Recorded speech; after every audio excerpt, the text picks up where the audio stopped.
Wiener himself was, brought in to, develop anti-aircraft during the Second World War. It's a German immigrant, and also someone who ended up at MIT.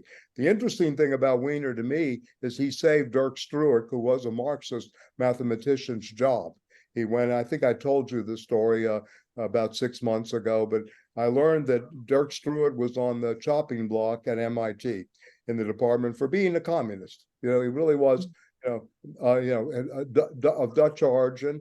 He wrote The Short History of Mathematics and a book on the whaling industry as well, vis-a-vis Melville and whaling in Massachusetts. And anyway, Struik was going to lose his job, and Wiener went to the department and to the deans and to the authorities and said, if you get rid of him, you lose me. And they kept Dirk Struik. So to give you an idea of the power that cybernetics and this kind of cybernetics and mathematics had at MIT in the 1950s during the McCarthy era and beyond, right? So very much active in the formation of this. So again, we're going to begin with what is capitalism. We're going to try to begin there understanding capitalism, maybe at the limit, and its ends right now. And I use ends as plural. We probably are witnessing various ends temporally of the capitalism as we knew it, right? In a way. And we'll certainly go into this in Stiegler's for a new critique of political economy. We're going to read 2 chapters fundamentally there too.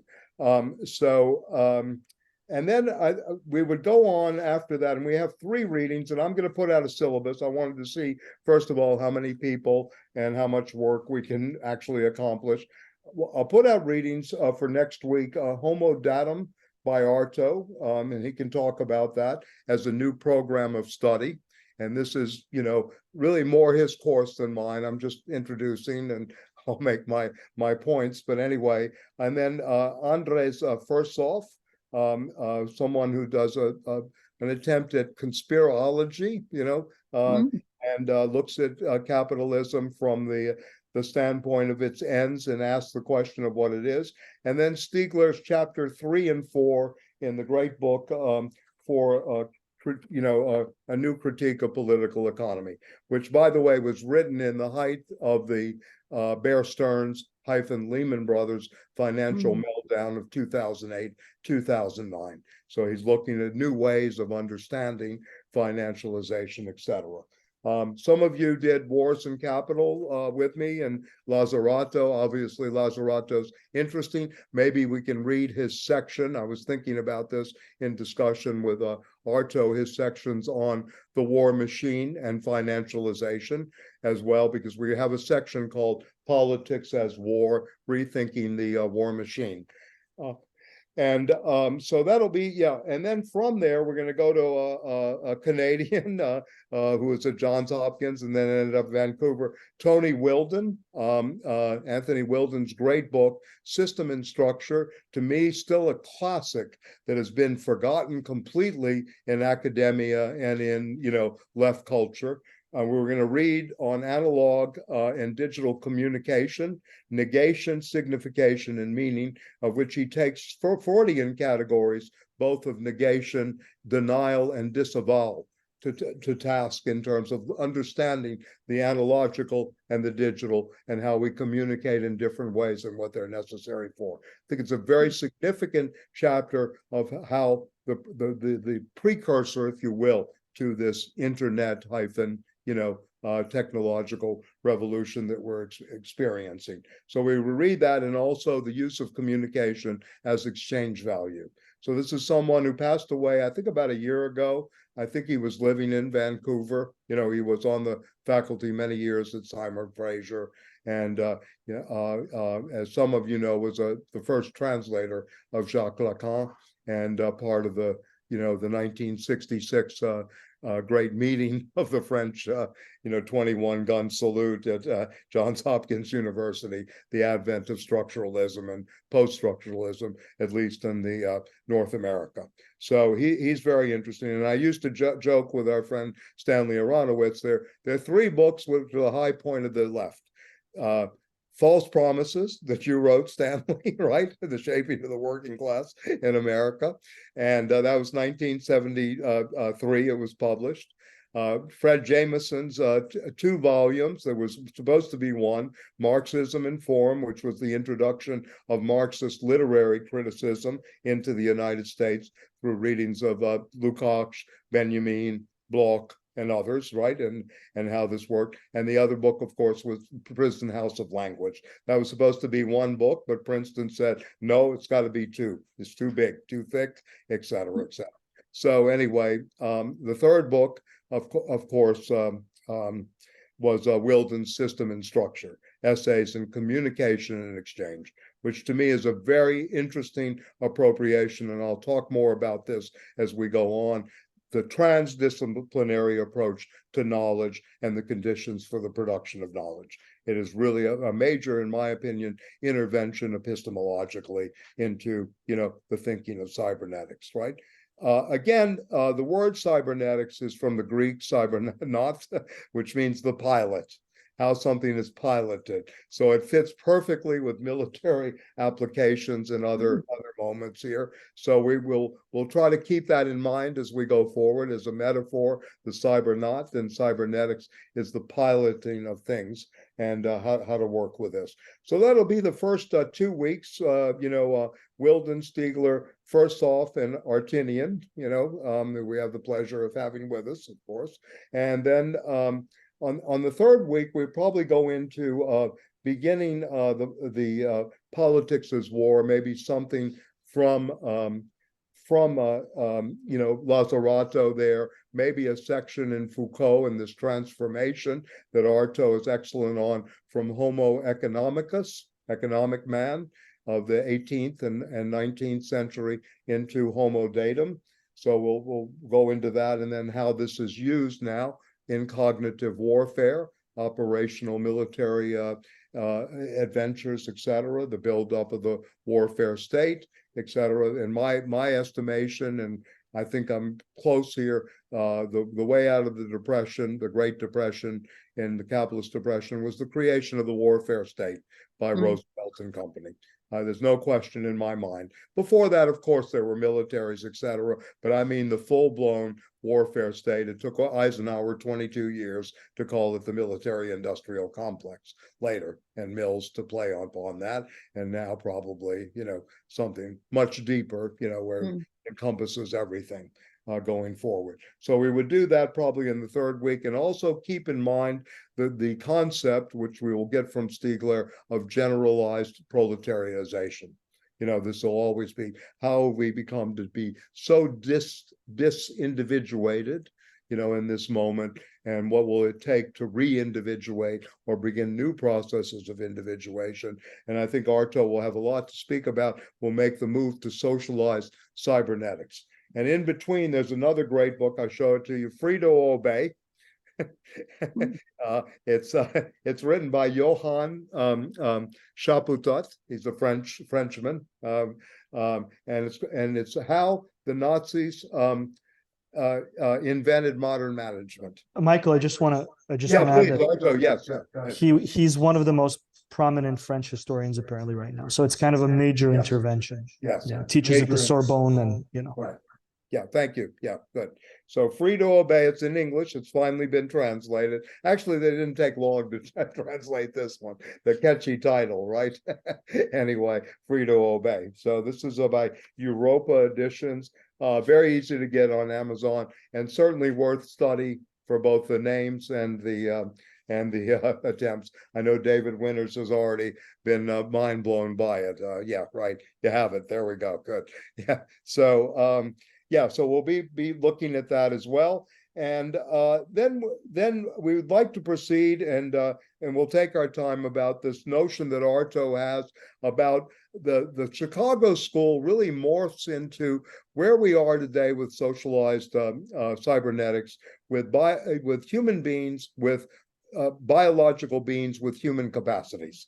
The human being is no longer looked at as a human being, but as human capital, right? Only, right? And I think this is a nice transitional mark that Arto and myself agree upon where we are in this moment of the creation of, socialization processes in the cybernetic revolution, ongoing cybernetic revolution. And then hopefully we will have time, and what does this mean for our future? And we have an essay about algorithmic, I don't know what I did with it, conspirology, yeah, somewhere around here, on zombies, how new zombies are being created. Arto, you remember that? I have the title, I'm sorry, my apologies. Understanding Algorithmic Societies, Hybrid Intelligence, and its Zombies. And this is done by a group that's quite interesting. Arto can give more of the background on this. This is edited by Elena Larina, I think is her name, Elena Larina. So we're going to get a bit of the wind from the East here, which will be good, in my opinion, which we really need, that we don't have. And Arto really brings this to the table for us, because we're all kind of indoctrinated and set within the Western world's frameworks, its academics, etc., and stuff that we don't read.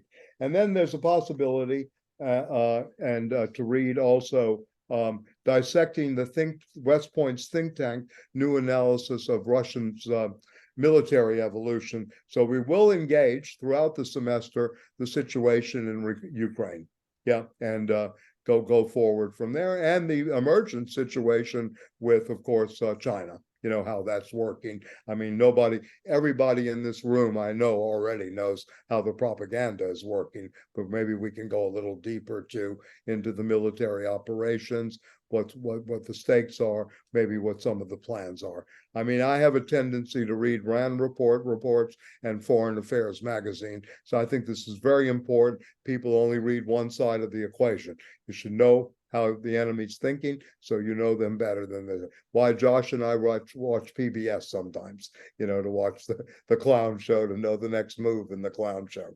So anyway, that's it. I'm gonna turn it over to Arto. I'm really looking forward to this. I know that I come mainly out of at least recently thinking through the Heideggerian Marxism, a kind of left Heideggerianism.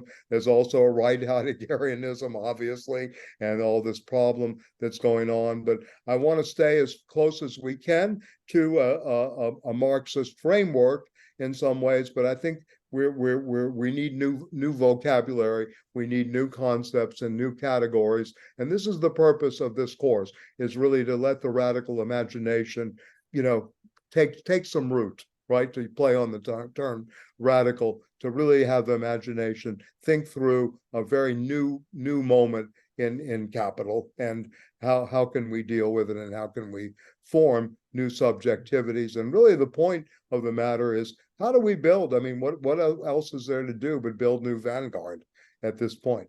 If we have any historical legacy, really, to build new vanguard.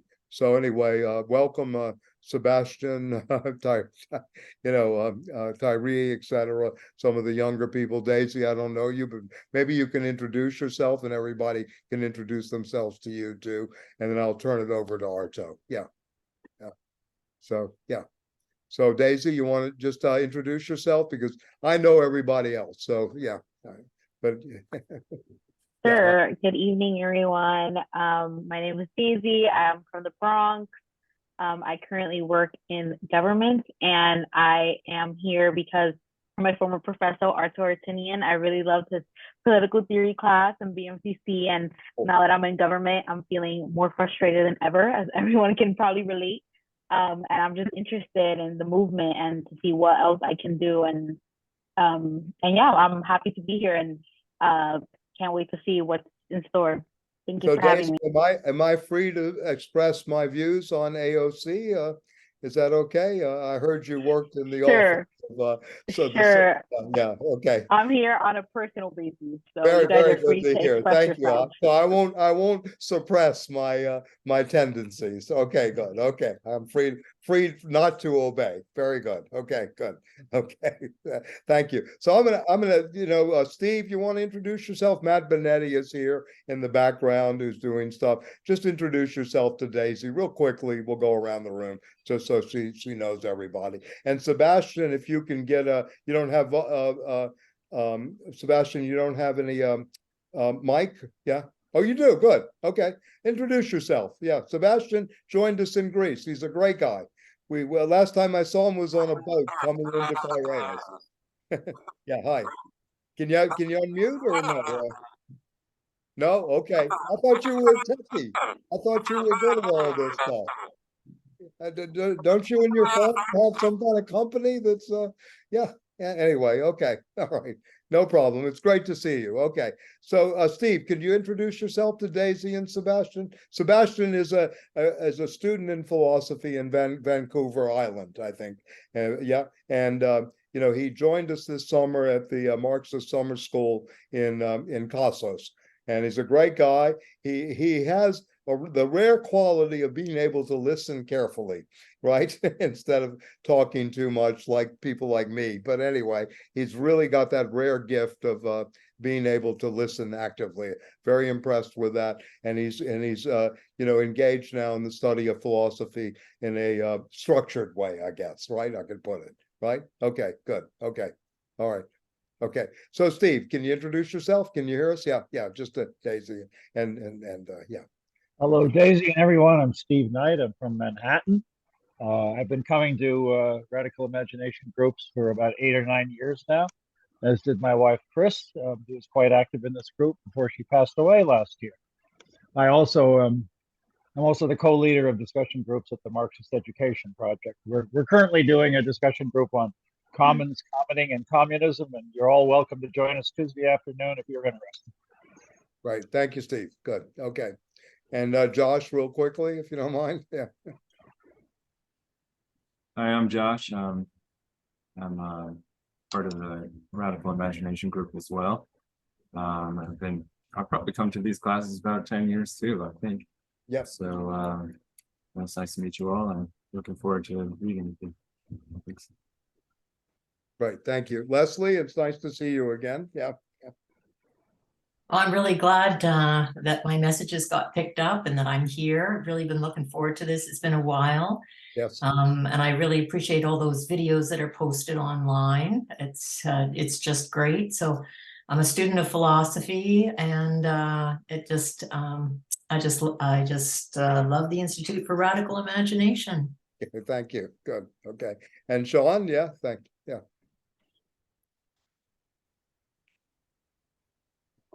You're still muted, Sean. Yeah. Still muted. Yeah. Yeah, I'm Sean, and I've been participating in this program now for about 10 years. Yes. Great. Thank you. Sean's also an excellent photographer. Yeah. Yeah. Great. Thank you. Okay. Beth, yeah. I'm Beth Oram, and yeah, I've been learning from this group for at least 10 years, I guess. What is it, 2023? Yeah, for sure. Yep. Yep. Yeah, we started 2010 at the Breck Forum, and then the Breck Forum went under. Stanley and I gave about, I think, and Rick Wolf started this program in 2010 with the history of materialism, the history of the left, and introduction to political economy. Those were the 3 first courses. And luckily, we ordered from a Chinese restaurant in the West Village, and when they delivered, they didn't want any money. It turned out to be owned by an ex-student of mine.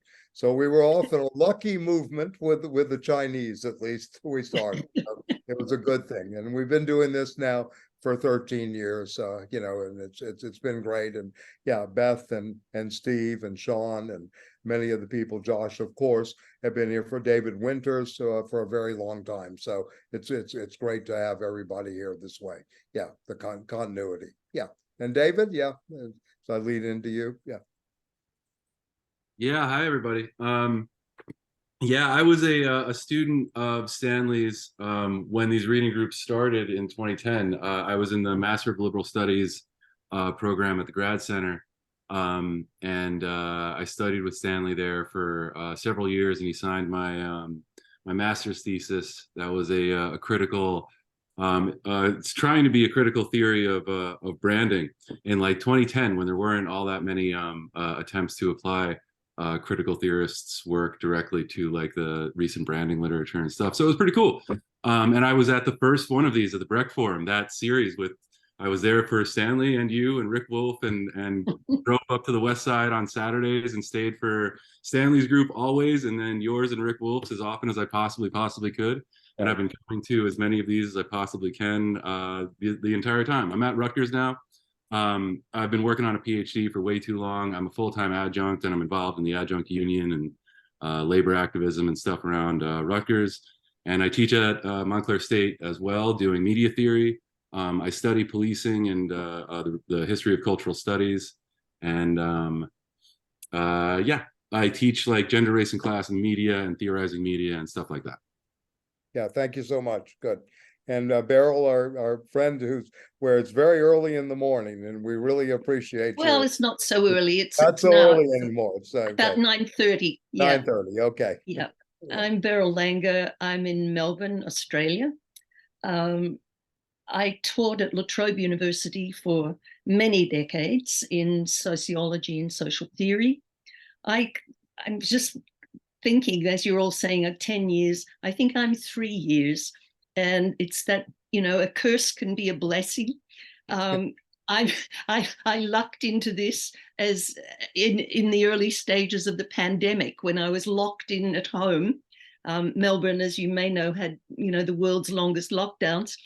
And I managed, I'm not quite sure, through Left Forum, I guess, to luck into this. And I've been coming ever since. And it's really great.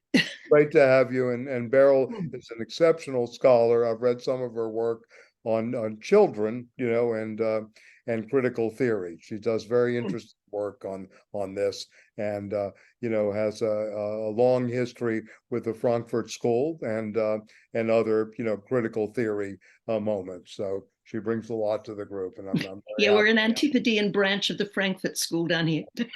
Right, exactly. Yeah, good. Okay, Daisy, we've heard from you. How about you, Tyrese? Tyrese, yeah. Is that the police at the door? I know I'm going to play on that. It's okay. No. All right.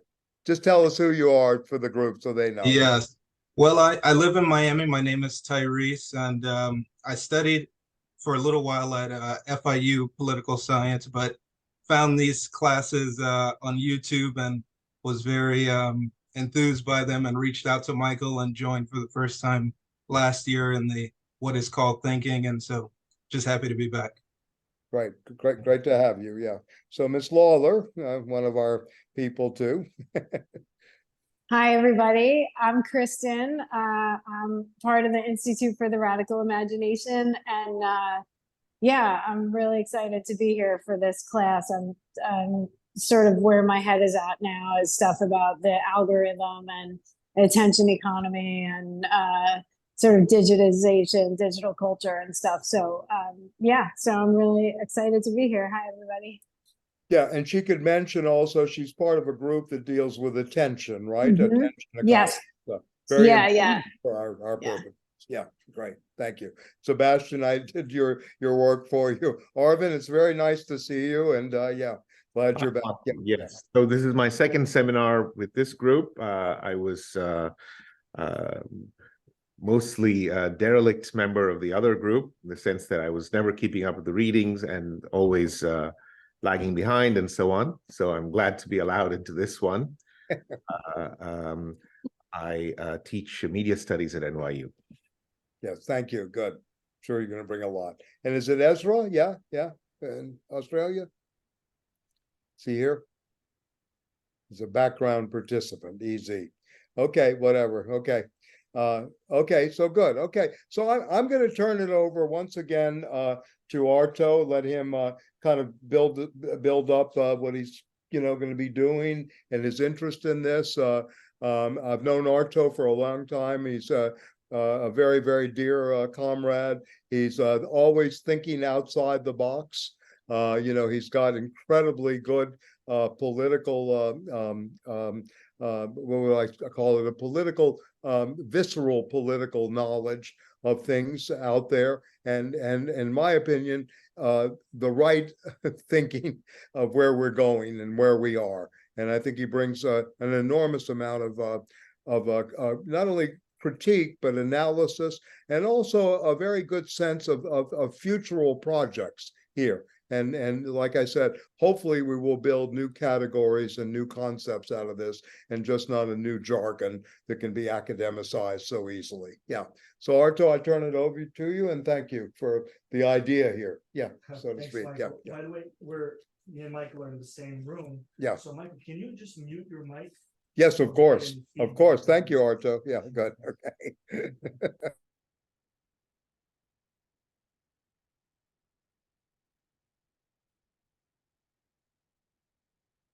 Now you're muted, Arto. No, I'm muted. Sorry. Thank you. Mike, can you mute yourself? Not me, but yourself. I did.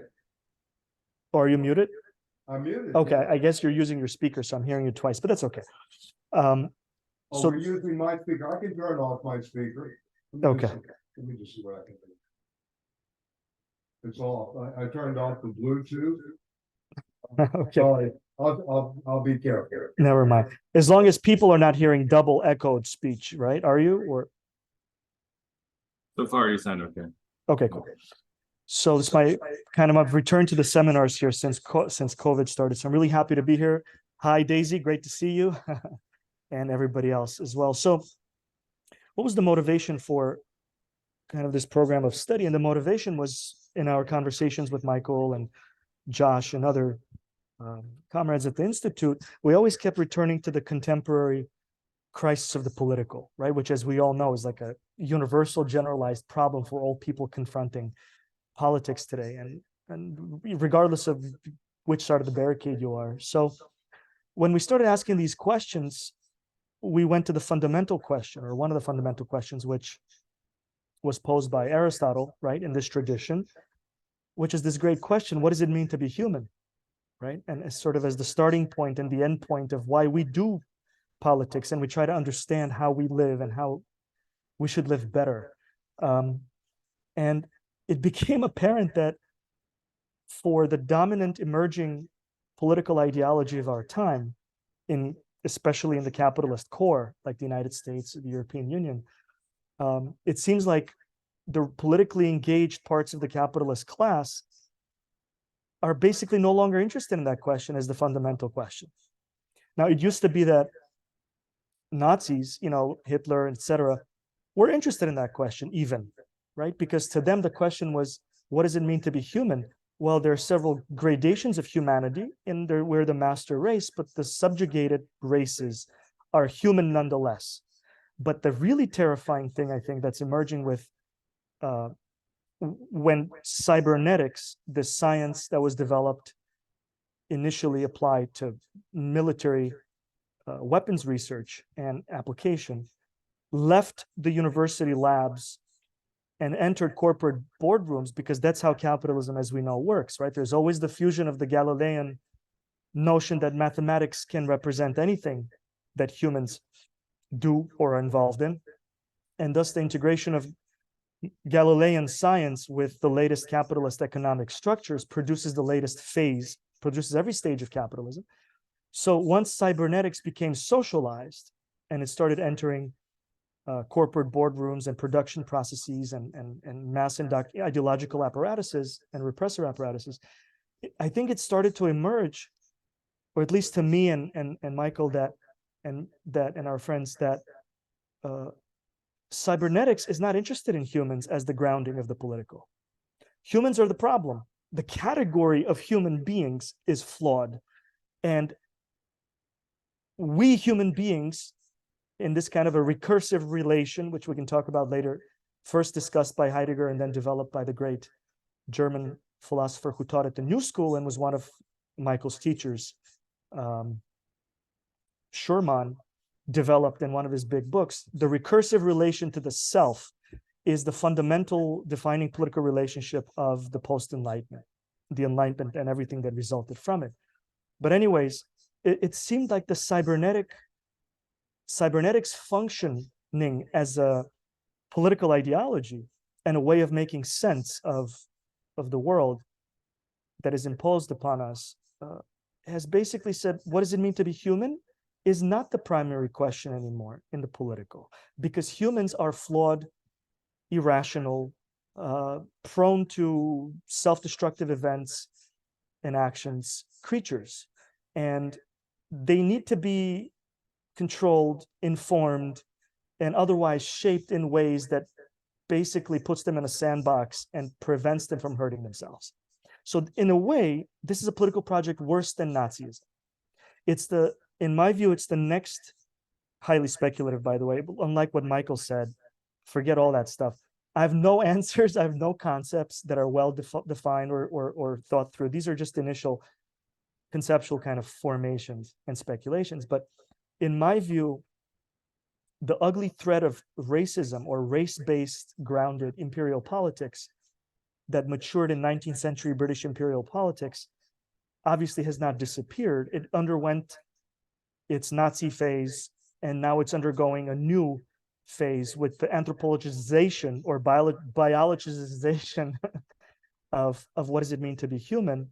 And I think we're on the verge of new politics of race, or a new racism, new eugenics, new genocidal politics, where which are enabled essentially by this reformulation of the fundamental question: what does it mean to be human? To be human means a biological being which has now transformed into a digital social object and functions as an equal with other generalized digital social objects that exist, databases, artificial intelligence, human simulated kind of intelligence is what I like to call it, etc. So I think we're witnessing the hopefully not the ultimate destruction of the big Aristotelian question, which spawned the great Marxist tradition and kind of, but also the liberal tradition, etc. We're witnessing the foreclosure of that question as irrelevant and obsolete and kind of dangerous,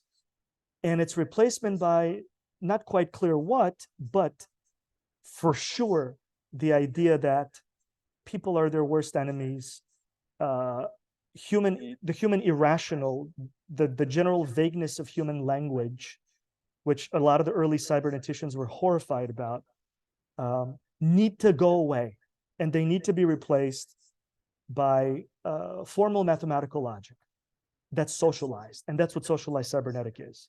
Socialized cybernetics is the application of a formal mathematical logic as sense-making in human relationships, or as sense-making ideological space that defines how people make sense of being people.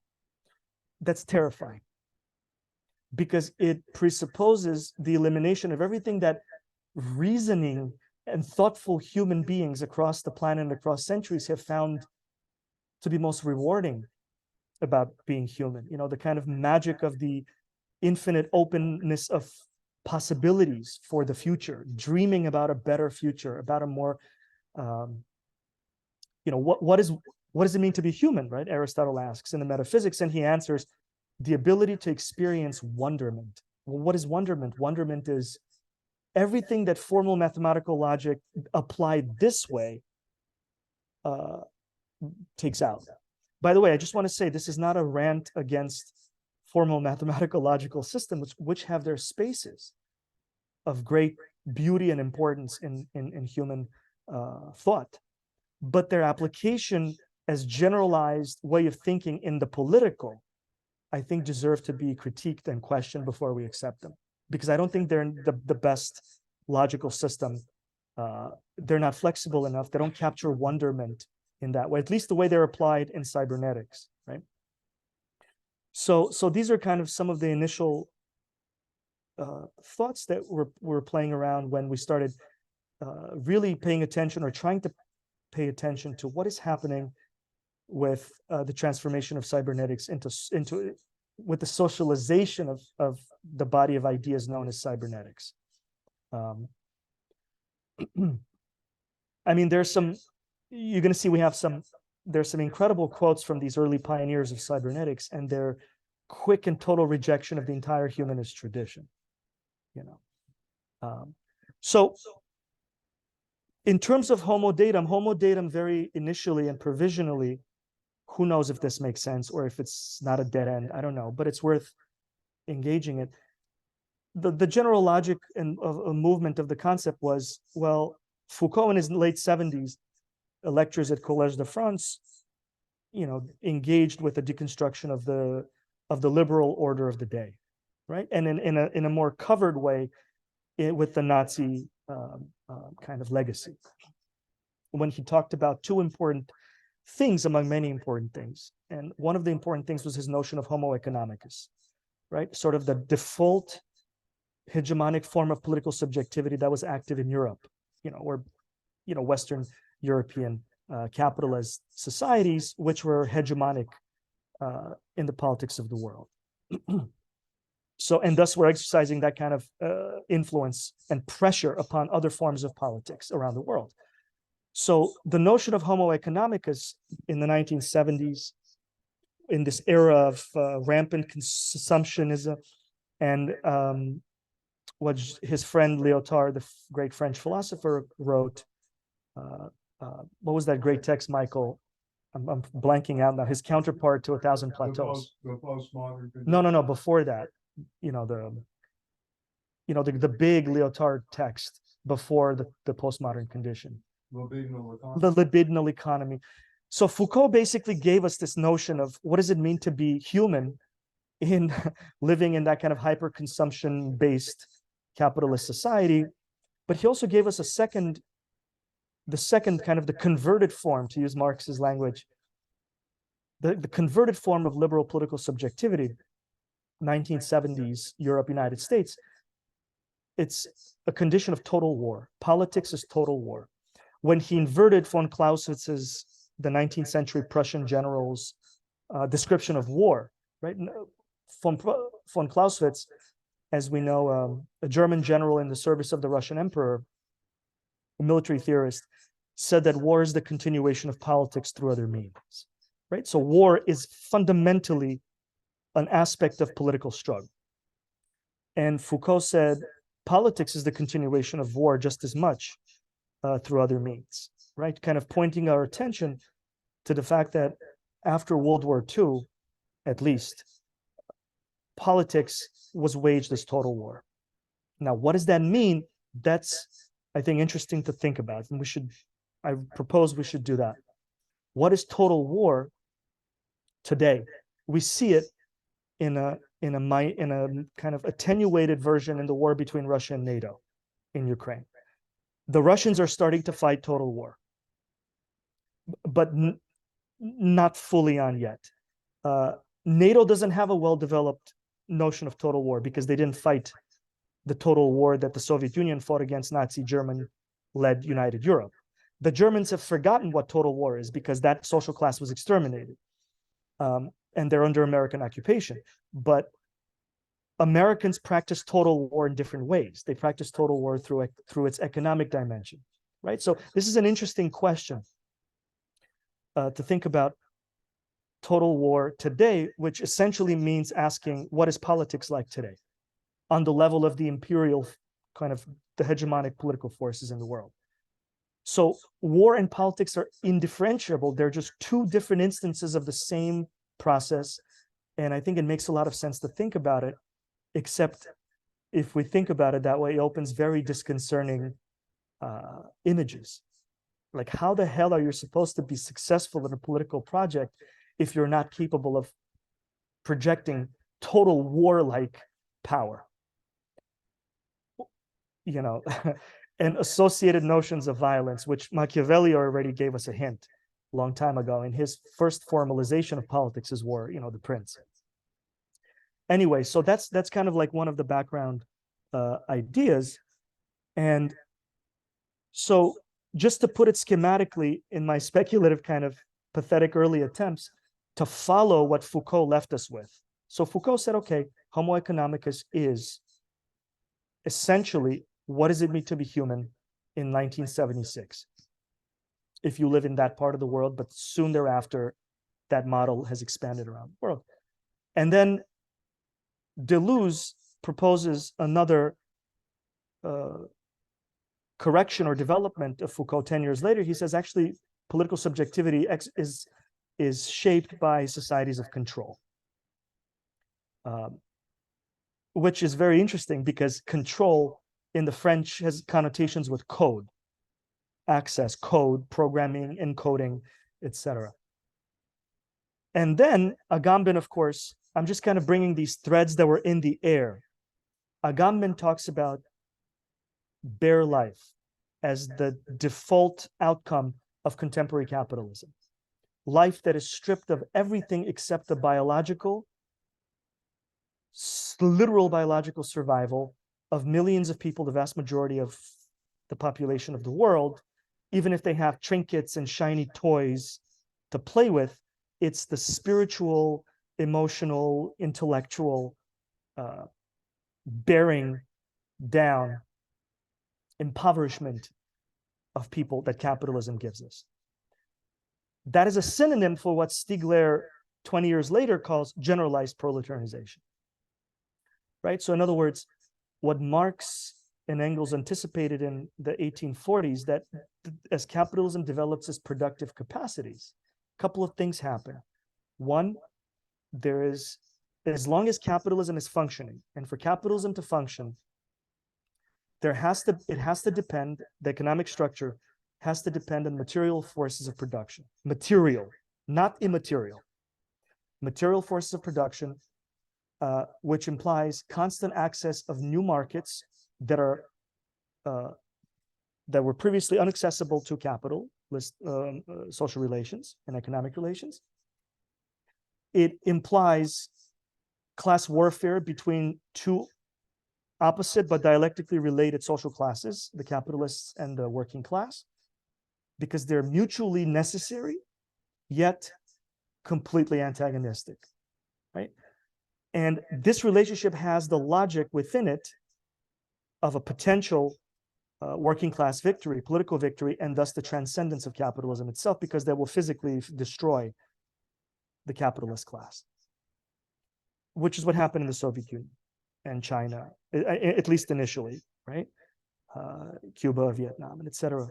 Even though the capitalist class returned in China, was permitted, that's very important, it was permitted to reemerge, but it doesn't have ultimate political power. You can be Jack Ma, the CEO of Alibaba and a billionaire, and you can disappear for 3 months to a re-education camp reading Mao Zedong, for example. That's unthinkable in a capitalist society.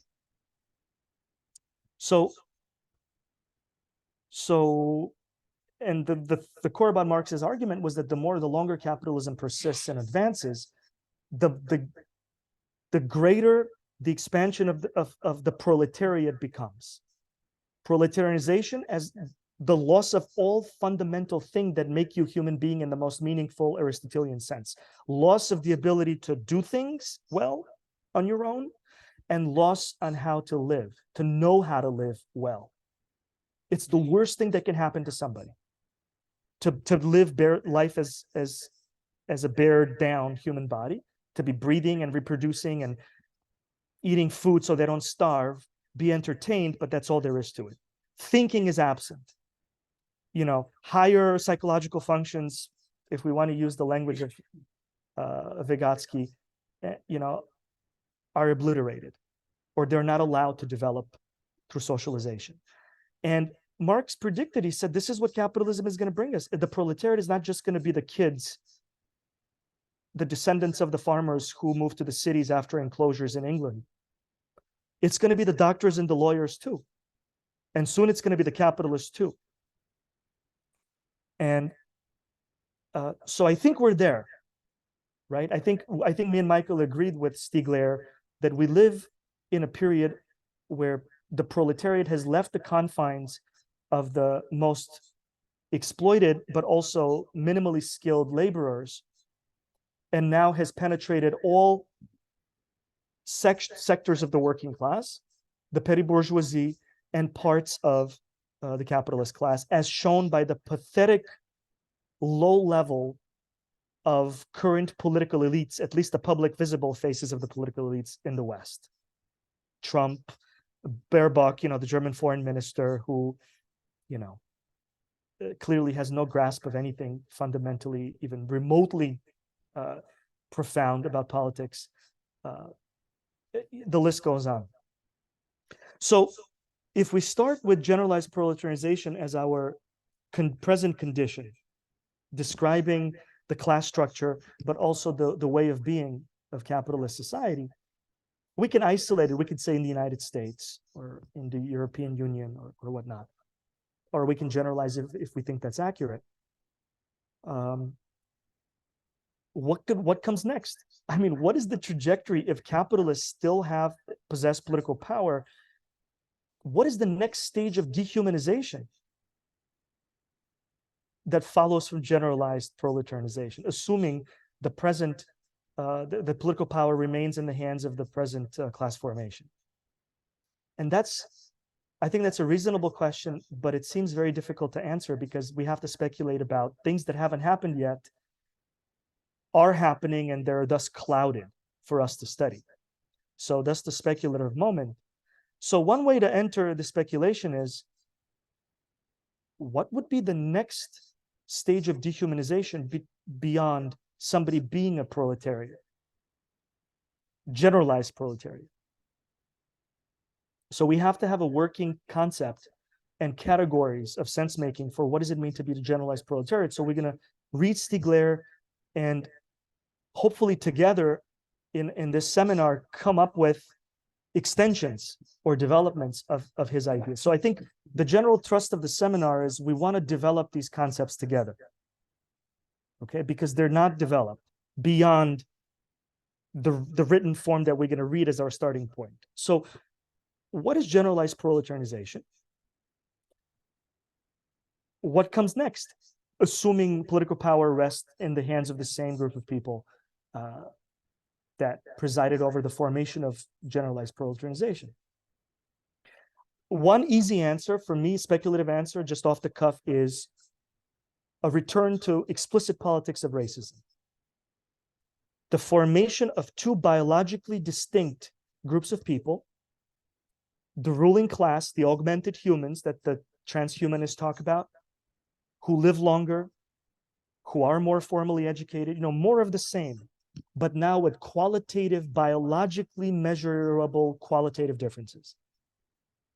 This is going to happen, right? If they succeed. I mean, we see the discourse of designer drugs and life extension technologies and et cetera that are already starting to be incorporated. And then the other social class, if we want to kind of continue with this class structure of the proletariat, generalized proletariat and the capitalist class, or whatever we want to call it, the oppressor class. And then the generalized proletariat that is basically this shapeless, formless, identity-less, because everybody has a separate identity. So it's this kind of abuse of the initial formulation of identity politics. This kind of tapestry of nameless people who have been stripped of the fundamental abilities of what does it mean to be human, who are just living. Well, they're the lower caste or the lower race. That's one easy kind of suggestion, right? And here things become interesting when we read a book like Free to Obey by this great French historian who has spent his whole life studying the Nazi phenomenon, right, in European politics. And we find interesting things there.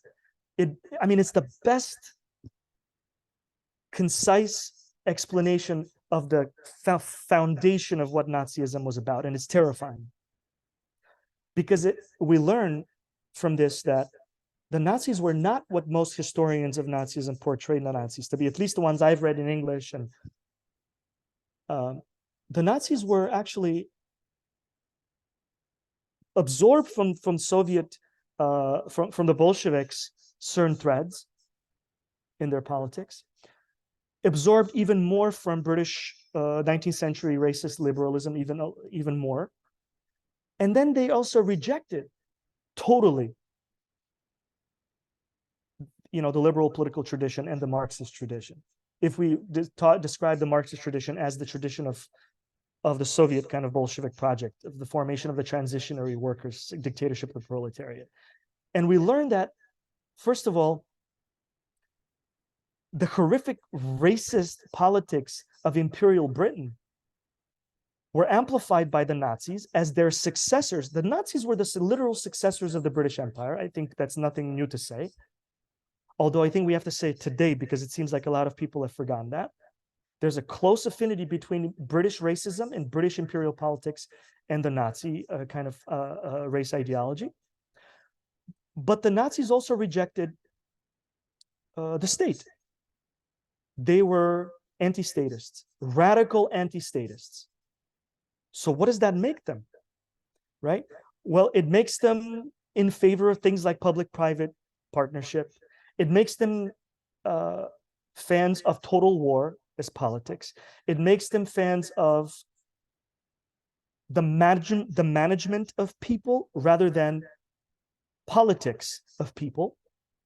So the more we study the Nazis, it seems like the more we're studying the entire evolution of the European Union's legal framework and the entire evolution of what we call neoliberalism in this country, or ordoliberalism in Foucault's analysis, which he was basically, I think, in a subtle way pushing.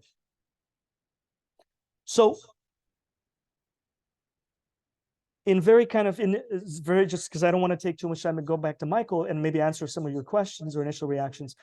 Very briefly, I think the transformation that's happening is, or might be happening, is generalized proletarianization happened under kind of ordoliberalism, right? But as ordoliberalism, as liberalism exhausted its relevance, as capitalism exhausted its relevance once the former Soviet Union and former Eastern Europe were thoroughly colonized and became absorbed within the capitalist global market, liberalism has hit a dead end because there are no more terrains for primitive originary accumulation in the world left. The world truly is capitalist. Capitalist markets persist everywhere that you can meaningfully define. So what is the next, where's the next spark going to come? Where's the next capital destruction going to come to produce the next upward 30, 40-year wave of capital accumulation responding to new technological developments and et cetera? Well, it's going to require another intra-imperialist world war. But another intra-imperialist war is not really possible in the age of nuclear weapons. So I think this is where the reading by this historian, Andrei Fursov, who is kind of like the Russian Wallerstein or Arrighi. He's in American kind of academic language, he would be a systems historian. You know, long cyclical changes in history are his interest. But in his own words, he would call himself systemic strategic study of history. What is the political strategic calculus that led to specific decisions in history or certain accidents in history that changed the course of history and led to the emergence of new forms of politics and economics and war, etc. And Fursov's notion of what is capitalism, you know, is very different than many of the popular accounts that we've read, like David Harvey or, you know, whatever, specifically in the question of power. And Fursov basically says, and I did a very bad, very rough translation of one of his talks. Fursov basically argues that the fundamental contradiction of capitalism is that its economic logic is global and transnational, right? So capitalist economic interests are global in scale. The need for unrestricted accumulation of capital presupposes that the planet itself is their playground. However, human political evolution also evolved through the state forms. States are not global in nature. They're local. They have particular geographic limits, and they have other internal logic that is harmful to capitalist logic. So the need to manage, right, and to do business in a world divided through by nation states is the fundamental political strategic systemic goal of the capitalist class since day one, right? Strategic and systemic, because strategic planning gives you some control to the extent as possible of the system itself. So if you're a capitalist interested in politics, like if you are the Carnegie Foundation, and you're an active member of the Carnegie Foundation or the Rockefeller Foundation, or if you're an active member of the and a policy setting member of the the Davos Group or whatever, or the Business Roundtable, you're interested in capitalism's reproduction over time because your position of privilege and power depend on that. Or the really interesting question for us, if you feel that capitalism has exhausted itself, could you engage using the levers of your social class's privileged position? Could you engage in some strategic planning to precipitate changes in the system in ways that are beneficial to you in surviving the crisis? This is what Furstev studies, and he says this is what we don't study in history classes usually in PhD programs in history. So what is the strategic interest of leading political forces, capitalist forces? What motivates them to the extent that the information is public? And if we understand that, we can gain a much more accurate understanding of actual political transformations. So for example, one quick example, because I don't want to get into it right now, but the Rome Club was formed in the late 60s, and it issued a very influential the Rome Club report, 1972, I believe, which was titled "The Limits to Growth." Because of exhaustion of natural resources on the planet Earth, so capitalism becomes so environmentally destructive, stripping resources, that maybe we should engage in degrowth. Now, on the face of it, when the New York Times writes about it, this is a very seemingly logical, good thing to do. Let's eliminate capitalist overconsumption. Let's consume less in order to save the planet and prevent kind of the suicidal race where we deplete the ozone and etc. Okay, but Furstev here asks a good question. He says, what does that really mean? Who's going to cut their consumption? Everybody. Okay. If everybody cuts their consumption who lives on $3 a day,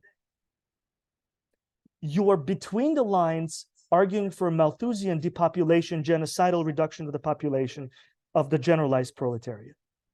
That's your strategic plan here. It's just that you can't say it. We want to get rid of the baggage, all these useless people who we have no use for, because we're shifting to automated industrial, hyper-industrial workplaces, not post, but hyper-industrial.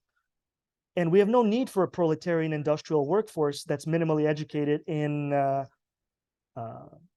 don't know, in the developing world or in the deindustrialized portions of the United States. They should just die out. But how are you going to precipitate that? This is a very real strategic calculation that can come from interpreting the Rome Club report. Because they're not saying all the things that caused the stripping of natural resources and the horrific, big industry food production networks that produce horrific viruses and mutations. And they're not saying, well, we're going to transform that, and by doing that, we're going to surrender 99% of our own private wealth for the betterment of humanity. They're not saying that. So then what's the interpretation? How are you going to degrowth? What does it mean to shift to green energy? What does it mean to shift to post-industrial production, where Klaus Schwab in the latest 2022 report said, one of the models that we can use is Patagonia in Argentina as a way of life for the European citizen. What is life like in Patagonia? That's the worst, most economically depressed, horrific part of Argentina, close to the South Pole. And Klaus Schwab is recommending that to the average German as the next desirable way of living. What that means is genocide, depopulation, faster than now, dying out of the average German. Because something horrific must happen for a resident of Berlin to live like somebody in Patagonia's villages from the point of view of the Germans. So instead of saying, let's elevate everybody in the world as our political project, so there's no more global hunger, there's no more uneducated kids because they have to work to feed their families on $2 a day. Let's do that.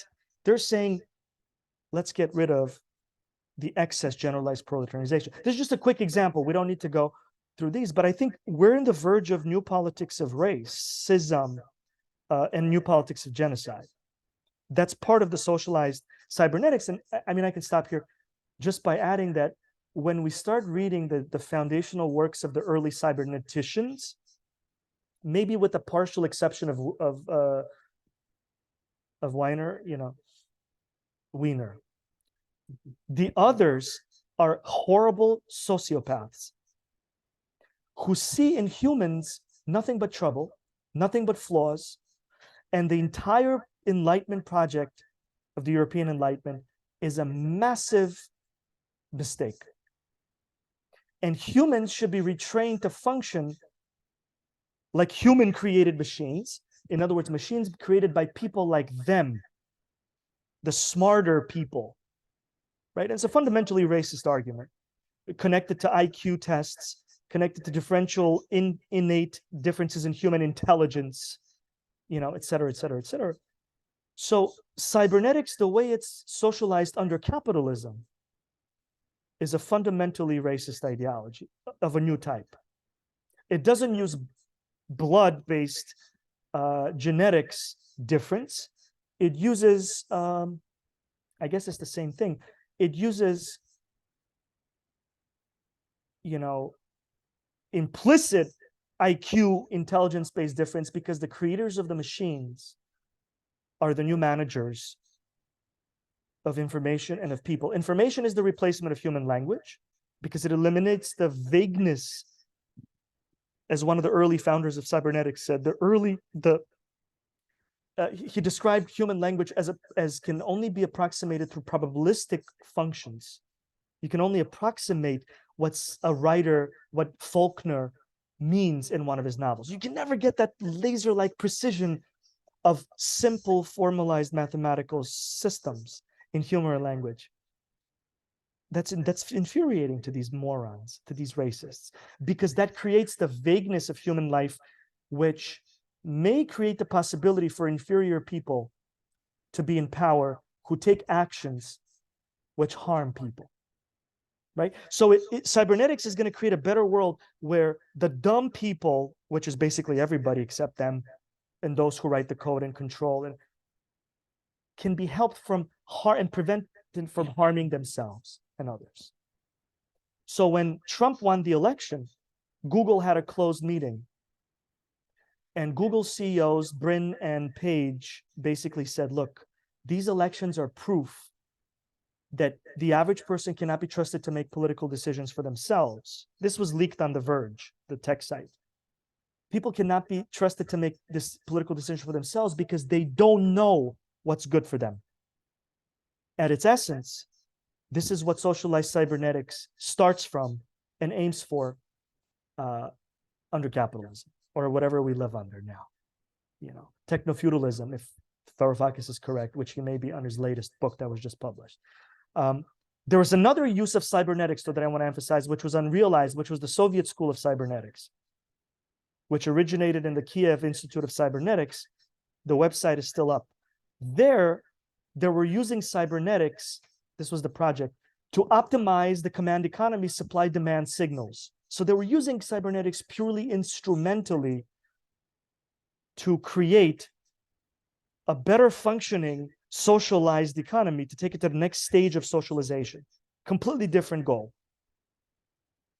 Without any of the racist kind of implicit notions that there are two different breeds of human, the irrational, those incapable of thinking rationally meaning through simplistic human reasoning that can only be captured through mathematical formal models, which, by the way, Heidegger is also responding to in the conservative revolution.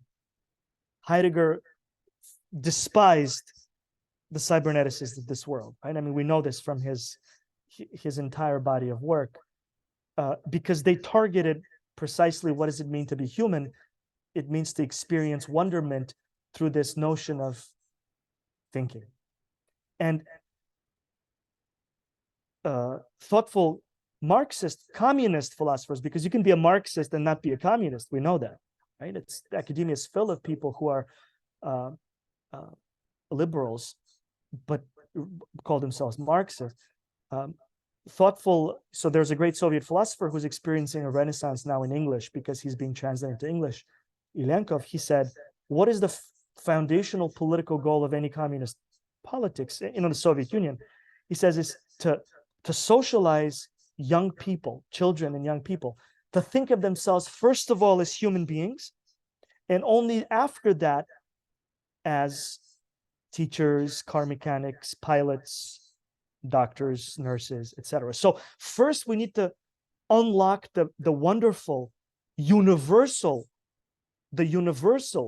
of the human potential before we also develop the particulars of their being. You know, their particulars, meaning the economic functionality that they're going to play by becoming a doctor, the other particularities of their, you know, their citizenship, notions of what does it mean to, but that's secondary. What's primary is the universal categories that we commonly share as humans. That was the core of the Soviet project at its high points, and I suspect that's the core, you know, of the existing Cuban projects and China. I don't know much about Chinese transformations currently and the new Chinese Marxism and etc.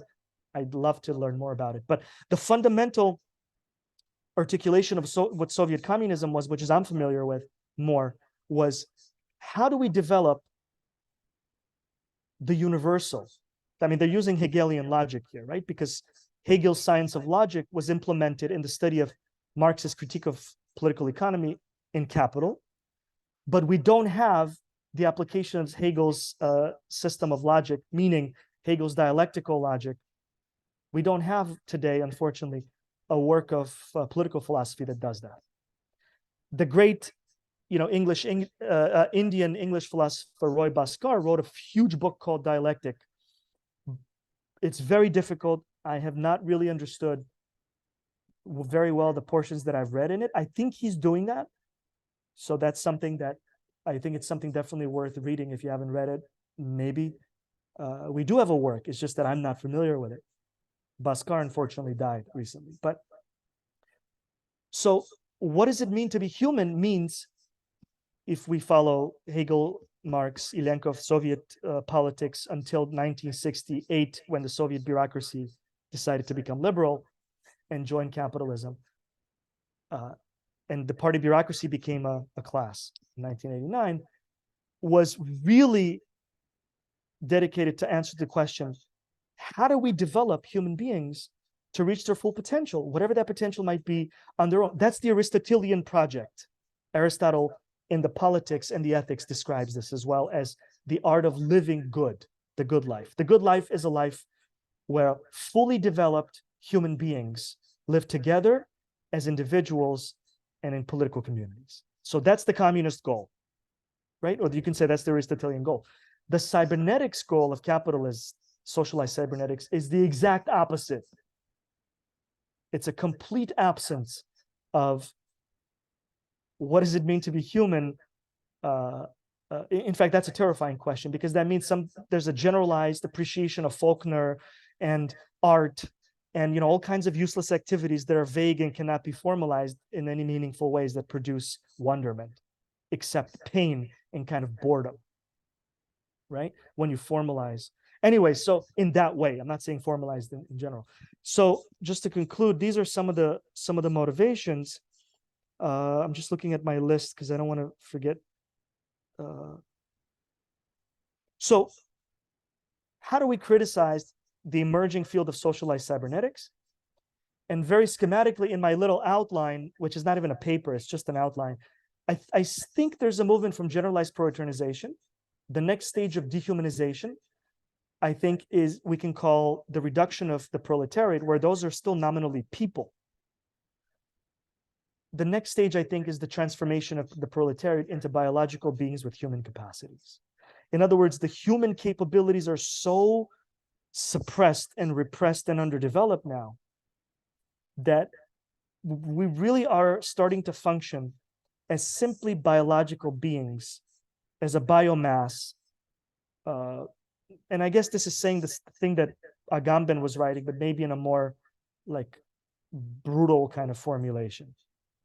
But that's not the end, because we're starting to coexist with digital social objects that are endowed with social meaning and economic value. So in other words, within the next couple of years, we're going to see digital social objects, avatars that people might pay money to interact with, or digital social objects that evaluate legal contracts or evaluate somebody's college candidacy for a tenured position at the initial stage. So biological beings with human capacities are coexisting with digital social objects that are basically products of socialized cybernetics, computer code, internet, distributed computer networks, which kind of activate them, that are assigned social and economic value. Thus, it makes sense to generalize and to say that biological beings with human capacities are an instance of digital social objects from the point of view of the capitalists who are, controlling and own these objects. So what does it mean to say that a human being is a digital social object in their functioning in the economy, in the economic and the political structures as well, increasingly, if we go that way?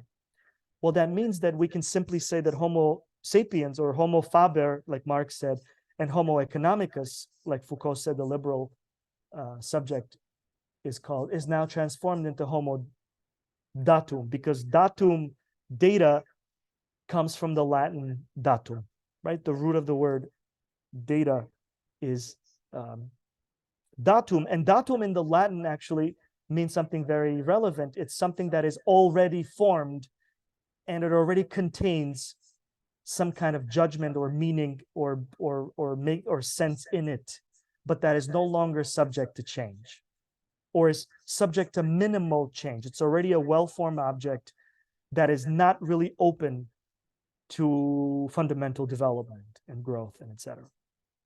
So that's basically the idea of the paper.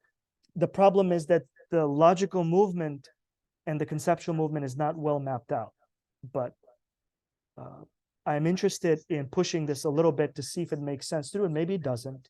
Maybe digital social objects are not a relevant or useful way or meaningful way to make sense of what happens after generalized proletarianization, but that's something that we together will decide, we'll interrogate. So, and before I go, there is an incredible thing that I want to share. I can share it now in a few seconds, and we can do it later when we talk about what does it mean to be human. In the 1960s, the philosopher Ilenkov and his friends, these two childhood psychologists, who were students of the Vygotsky School. The Vygotsky School is one of the main pillars of educational psychology, with Piaget and a few others. Zone of proximal development was Vygotsky's big idea. And as a communist, Vygotsky's idea in the 1920s and 30s was, how do we socialize kids in ways that unlocks the universal kind of abilities in them that all human beings are born with, this acts of curiosity and learning in a way that's unlimited and good and produces fully developed, intellectually fully developed human beings. And he said that in the process of learning in school, lessons should be structured through the concept of the zone of proximal development. And that means as you introduce a new concept to the kid, or to anybody who's learning, college students, adults, anyone, but you structured the presentation of the new concepts in such a way that the kid cannot figure it out on their own, but they can figure parts of it. I mean, this is Hegelian, this is the science of logic. The particular aspect of the challenge, some particularities of the challenge, the kid can figure out, maybe because they relate to stuff that I already know, and right, and you can structure the lesson this way. But other things, other particular aspects of the whole, of the universal, that pertains to this object, the kid will not be able to figure out. And if the kid cannot figure out, the purpose of the teacher is to introduce hints that walk through, in a very encouraging manner, the kid to unlock the particularities of that they couldn't on their own. But once they do that, something transformational happens in them, and they gain this incredible sense of wonderment of having done this on their own. And if you do generalize that in the educational system, and if you really do that, you're going to transform social relations away from the disgusting kind of, barren socialization that exists in capitalist, class-based, oppressive societies, where the capitalist class can benefit from such an education, and the vast majority of the working classes and the petty bourgeoisie cannot. Right? And then that's how you move away from capitalism too. So anyways, armed with this theory of socialization, Ilenkov and his two colleagues took the most difficult challenge. They opened a school for completely disabled children, young children, in the Zagorix experiment. These were kids who were blind, deaf, and blind, deaf, and mute. They were born this way, severely disabled. And what was in store for them was that they were not socialized as human beings. They wouldn't become human because they would be blind and deaf to the entire socialization process of what does it mean to be human, which we encountered the moment we're born. So they lived very short lives in silence, horrific. They didn't know about this, but they just kind of lived very social, put away in special facilities. And Mr. Yakov, who was this psychologist, said, look, if we're Marxist and we're communists and we believe that humans are what they're socialized to become, and the physical aspect of us is secondary and tertiary, there must be some way that we can bring into the world of these young children the of humanity. And they invented a language with physical tapping, so the sense of vibration. So each letter corresponded kind of like Braille and Morse, except it responded to the vibrations because they could touch each other, and by feeling vibrations they could learn the alphabet, and they can learn everything else once they can learn the alphabet. And they did this for 12 years, 15 years, 12. Everybody graduated. So these deaf, mute, and blind children from age 2 or 3 or 5 went through the typical school curriculum. They received names. They knew what that means. They had friends. They learned about Shakespeare and, etc. Half of them graduated from college. 2 of them got PhDs, and one of them is a well-known sculptor. The other one is a well-known psychologist. That was the definitive proof that the racists were wrong, that the Marxist project was correct. You socialized people, even with the most severe learning disabilities, right, into becoming human. And they did. They had full lives. They have full lives as intellectually fully developed human beings. But that's a side story. That's kind of a side story to, like a counterpart to what the capitalists can never achieve, because that's not in their, project. But anyways, that's sort of like the general background that I was motivated by. So thank you very much. A wonderful long introduction with all the points we're touching upon, as well as the motivation.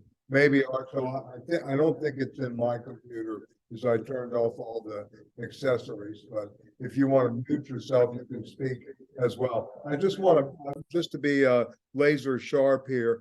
Maybe we can add, and for those people that have the lectures on the birth of biopolitics, the section on Homo economicus which Arto has talked about, the transformation from Foucault's lectures back at the Collège de France, 76 and then 78, is chapter 11 of The Birth of Biopolitics. The lecture's date is the 28th of March, 1979, after the Club of Rome is in full force on degrowth and, that he also mentioned. So this is really very interesting how he goes about it. I especially recommend pages 279 through 274, as a reading background here.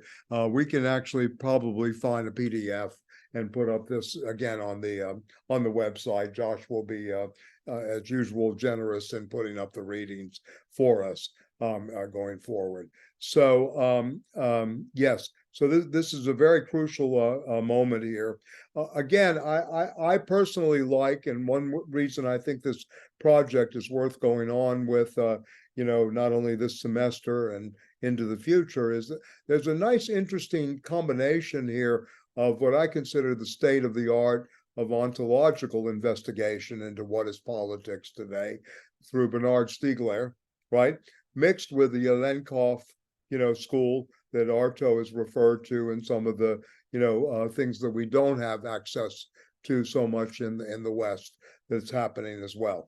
And, this kind of transition, if you will, that we may be living through from a unipolar globalist, moment with the hegemon, the United States, in the lead, to a more multipolar or polycentric, political order.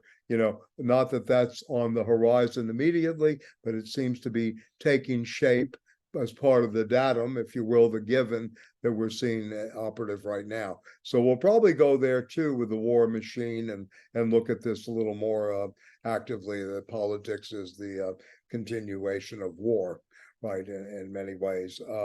So again, maybe we should open it up to people. Another reading that I'm thinking of as I was listening to Arto might be sections from Homo Sacer of Giorgio Agamben, that might be interesting to get to this level of the bare life and what Arto refers to human, biological beings with human capacities, right? With capacities, which is a very interesting concept of what we come to. Yeah, go ahead, Arto. I'm sorry. To which we can, the automatic counterpart to biological beings with human capacities is this hype about artificial intelligence, which we can just as easily and I think meaningfully redefine or reframe as digital objects with simulated human capacities.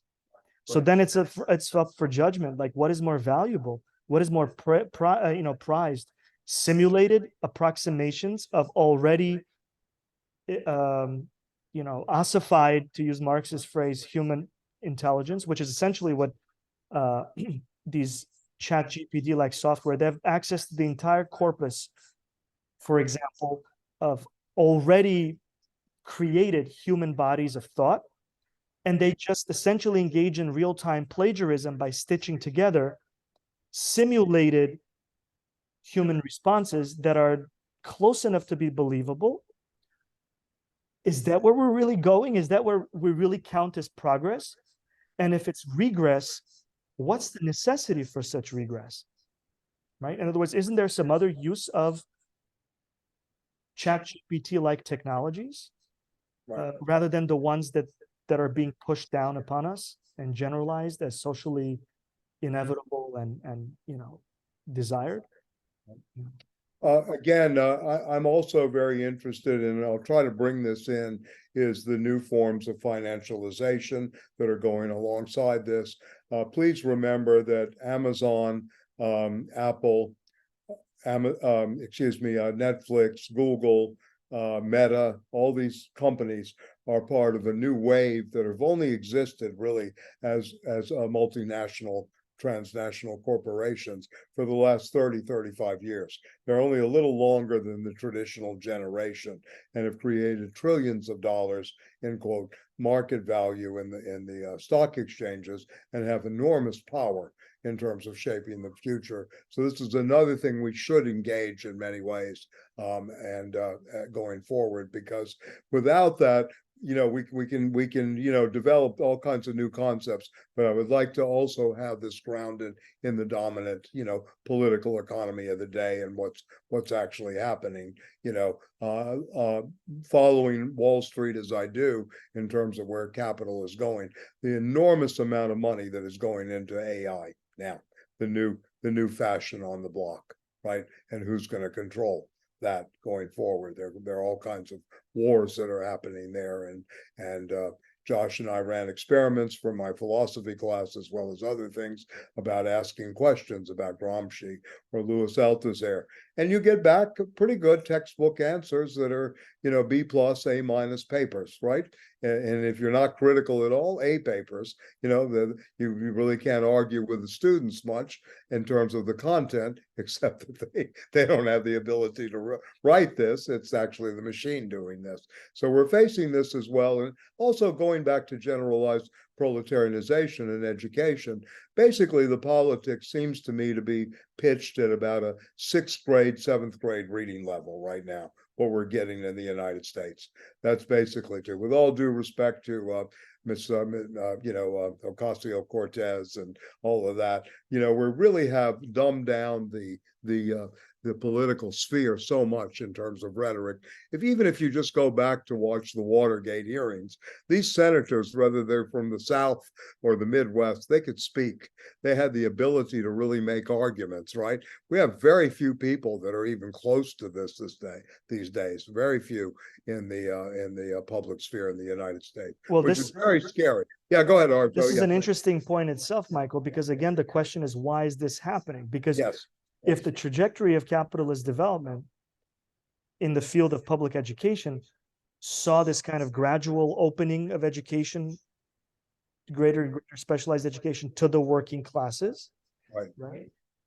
19th century in the United States, you have the realization that with industrialization, you need workers to have new type of increased intellectual capabilities that are formalized so employers can, and then the 20th century, and then the Soviet alternative, which is a systemic alternative to capitalism. So American or capitalist education kept up with the technological advancements of the capitalist economy. And then there was general, high art was opened, anybody can go to the opera and et cetera, et cetera, et cetera.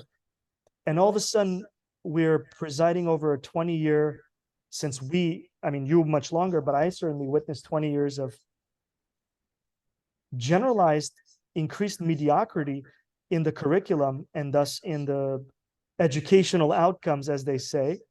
Clearly that's deliberate. That's part of a political strategy. And the question is, why is it that the capitalist foundations that write the school curricula are dumbing the curricula down? We have hints from the Powell memo, to the Business Roundtable, that there was too much democracy, the crisis of Samuel P. Huntington. There's too much democracy in the 1960s in Western Europe and the United States.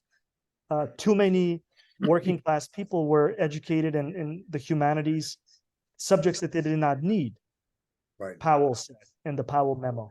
So the idea is less humanities, more STEM, more formal, like primitive kind of access to mathematics, less humanities. That's the converted form of socialized cybernetics. That is the most immediately noticeable effect of when cybernetics became, or is starting to become, the dominant logic of the capitalist class. Right. Well, so in other words, I was just going to say, I think when you talked about the Malthusian project is also operating on the level of the brain as well, the development of the intellect, right? The stupider the culture is, the more easy to exploit, the more easy to, do elementary propaganda, et cetera, right? And keep under control. Docility, as Foucault would call it. And I think, again, we have something very good working here. We're beginning to see the shift very, very much before our eyes from the disciplinary societies that Foucault was so good at pegging, from everything from the control of the quote unquote mentally ill to the prison, political prisoners and the use of the prison and the schools to do this, to what Deleuze, uses the societies of control. And as I mentioned to you, I reread William Burroughs's The Naked Lunch, and it's all in The Naked Lunch, how the society of control and code really work. It's a wonderful deconstruction, if you can read that way, of really where we are, a book that's written in the late 50s, that went up on obscenity charges, etc. And now where we are at this stage of generalized proletarianization, or what Stiegler would call education and stupidity, as we enter the 21st century. So the desire, if you will, from the ruling elite is to create more of an elite. What schools will survive this? Tuition, student debt, and all of that. It'll be the elite schools, the schools that have heavy endowments. So you have this elite class that supposedly reads and writes. Public education has been completely destroyed, right? In a way, as you pointed out, the Powell report, where STEM overtakes any kind of training in the humanities, and we're at a stage where, yes, you either go for broke, and put it in our friend Comrade Bratz's thing, it's revolution and no reform is possible. So this is, again, part of our risk here, is to think, again, about revolution and what was this, as you pointed out with Leninov, et cetera, the dream of the whole person, the dream of the whole man. And just to add, yeah, please. Just to add, sorry, before, because it's really curious reactions, but I'm not going to name the college that I sat in this meeting in, whatever, because the video might be on YouTube or whatever. But I sat in an ethics meeting today that's mandatory training. And in the course of the ethics training, ethics defined as compliance to lawyer-produced regulations. This is what ethics is, right? Another faculty member, because you're supposed to not take gifts from the students, right? Because that gift might try to influence you. You cannot accept a gift that's worth more than $15. So one of the faculty members raised his hand and he said, listen, last semester, I got a really nice plaque from one of my students who was graduating. He went out, he spent more than $15 on a plaque that had my name on it engraved. And it was like, thank you for teaching me. And I really respect you for helping me, learn more about, chemistry or whatever. And this is my token of appreciation, this plaque that I'd like to give to you. And the faculty member was like, he's like, you're telling me that I shouldn't have accepted this gift. And he said, I remember the ethics training for that year. And he said, I know I wasn't supposed to accept the plaque because it cost more than $15 to make. So I told the student, I'm sorry, but I can't accept your gift because I'm violating this ethics law. And he said the student was really offended. He said, I can't take it back. So I'm just going to leave it here. And if you don't want to take it, I'm really sorry to hear that, but I think it's incredibly stupid. It's a gift. It's not like a Rolex watch, or it's just a plaque. This produced a 15-minute discussion among the people present on the finer points above, well, maybe you should have said, I'm sorry, but it's the rules. And it's like, then you see Aristotle asking the question, what does it mean to be human? Are those people humans, or they've already lost their ability to pass judgment and say, get the fuck out of here, with apologies? It's just a gift and a token of appreciation from a student. It's the fundamental student-teacher relation that's being subverted here. You're thinking like Stalin. You say, maybe I should take the plaque. These are not it over your head. This is not a human relationship at this point. This is not a human relationship. This human relationship between teacher and student has been violently destroyed and interrupted through ethical regulations. And they're forced, this poor professor, to drop his humanity and behave like a computer program enforcing a concentration camp's give and take regulations. Right. No, it's very, very well put. Yeah. I mean, I just want to clarify, concentration camp of the type of digital social object called students and faculty. Right. They're not using racial categories like Jews or communists or Red Army soldiers and the Nazi guards and their Ukrainian police auxiliaries, if we happen to be talking about a concentration. Essentially, what's killing happened, So essentially what's been eliminated is transferential activity between student and professor. Yeah, that this is very, very crucial for the development of the mind. It's not even a genuine And bribe. also by moods, right, in a sense, and then that's constituted as not an appreciation, right, of the teacher and the learning process. It's constituted as commodity $15 gift that must be in some stupid rule book that some moron dreamed up once upon a time. So yeah, I mean, we really should, again. But to have people to ask questions like, No, of "Oh, what course, if they I actually, well, the amazing thing is that the PhDs in the room, the people that actually write articles, don't stand up and say, this is the most ridiculous bunch of BS that I've ever heard, and why are we listening to this, etc. That's really the question to me, is this, quote, duty, this free to obey, right? In a sense, why this compliance? Why this obedience? Why this internal servitude to this kind of nonsense of this administrative class? This to me seems to be the fundamental issue we're trying to broach. I mean, at one level, we're building a political ontology with many ontic determinations, but really in a way, Arto, you've asked radical questions that are political of the political ontological moment, but in the ontic dimension, and going back to what does it mean to be human, the right to rebel, the right to really just think has been stolen, taken away. And you have to ask the question, how did that happen? Why aren't people more and more in that position? Because until we ask that question and develop it, we're lost, right? I mean, in a sense, yes, of course we can create an elite of aristocratic readers who can still deal with the county in Mississippi that Faulkner's developed, and have great discussions about Ike McCaslism and etc. Yeah, I like this, the joy of saying no, not like Nancy Reagan. It's a joyful moment to say no instead of I'm sorry. We're gonna encounter this when we talk about cybernetics, but like cybernetics, foundational thinkers in cybernetics and modern cognitive behavioral science and modern psychology, computational psychology, and people who study the mind in the majority, in the dominant schools of thought, interpret the human mind as a very sophisticated computing machine. Yes. Which is a profoundly pathetic reductionism. Yes. You reduce the human mind to what you can wrap your little head around, which is a human created computing machinery that has clearly defined inputs and outputs and some functions that you can clearly understand down to the last bit. Right.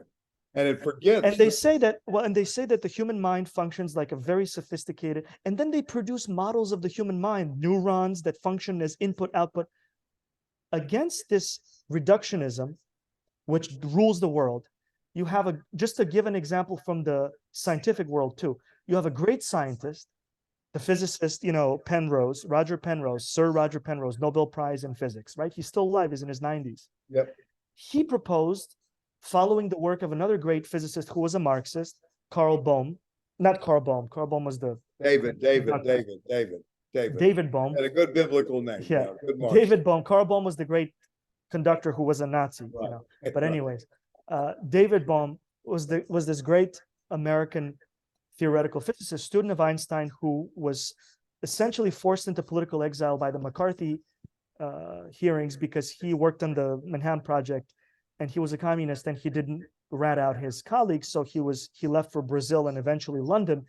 He proposed that the human creativity follows quantum mechanical principles, and Roger Penrose has a much more and his school has a much more formalized counter model to the cyberneticians, and he says human thought is a quantum system, so we will never be able to understand it using the language and the scientific world of Newtonian mechanics, which is what the electrical computer is. So yes, we can involve compute. So now we can do the same thing. We can say, let's study quantum mechanics as philosophers, and yes, and then you're going to encounter the fundamental limits of quantum mechanics, which basically says we can get approximations, which they call the collapse of the wave function, is what a thought is, very brutally simplified by an amateur student of physics. I'm not I'm an amateur and total a fan, but the collapse of the quantum wave function is where thought emerges. A conscious thought emerges in Penrose's system, very roughly, very kind of brutally simplified. However, when we experience this wonderful human sensation, we have multiple thoughts in our minds and we have feelings that are not verbalized and put into words.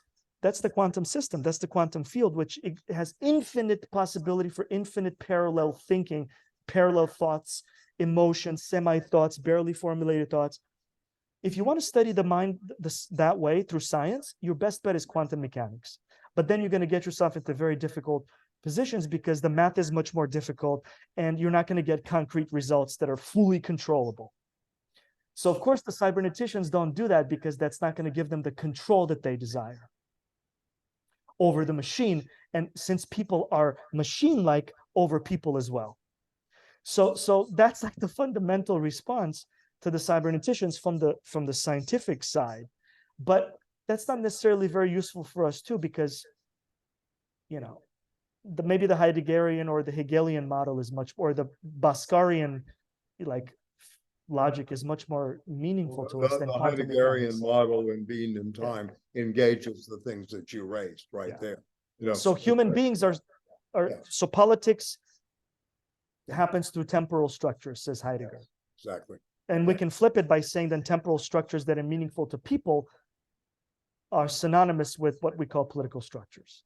So, but then we enter the Hegelian logical world of what kind of political structures or temporal structures are meaningful to us in particular aspects of our politics. So if we're trying to overthrow or articulate the overthrow of capitalism, what are the most meaningful temporal structures, i.e. political structures, that we should be focusing on or studying? So you can bridge these worlds without going into the reductionism of cybernetics as it's been implemented under capitalism, you know. So maybe we can open it up for the last few minutes, so we won't keep you Fidel Castro time tonight. You know, we'll kind of try to get we'll try to get this done you know, a little earlier for the introduction. I have not read The Mountain in the Sea, but yeah. Arto, I'm echoing now for some reason. Okay, so anyway, I just want to mention another thing too.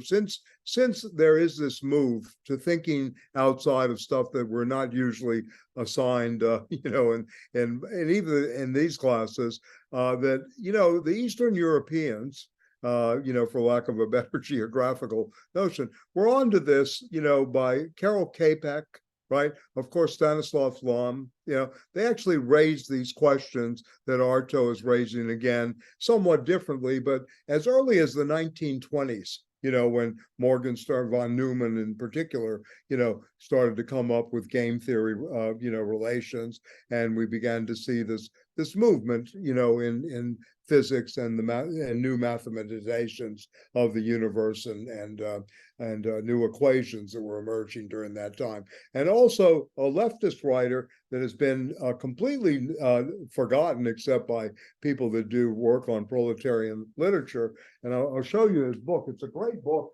The main characters are two accountants known as Mr. and Mrs. Zero, the adding machine. And I want to recommend Elmore Rice is his name. And he's also famous as a writer for the New Messes, you know, and he has this wonderful letter that I'll see if I can make a copy of and we can send it around, where he answers John J. Raskob, the capitalist, when Raskob asked him in 1936 to please join the American League for Liberty, which was a, you know, think tank and an organization to promote capitalism during the New Deal. His last sentence kind of says it all. So, Mr. Dear Raskob, I decline with thanks your friendly invitation to join the American Liberty League. I prefer to take my stand with that which you call vicious radical element, which clamors for a new social order, based not upon the preservation of the property rights of the predatory few, but upon the satisfaction of human needs of all. So we had this also in the United States going on very much in terms of the old left and, you know, especially the radicals that appeared in the 20s and the 30s in the theater and in literature. So I want to point that out as well, that, you know, this goes beyond just, you know, that it's only happening in one part of the world, this development of the new human being.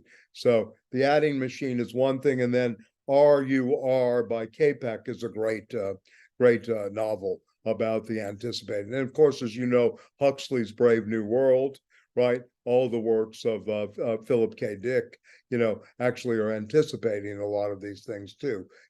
What is the replicant in Blade Runner, but a new kind of eugenics, a new kind of, the Tyrell Corporation, and this kind of biological racism that Arto points out.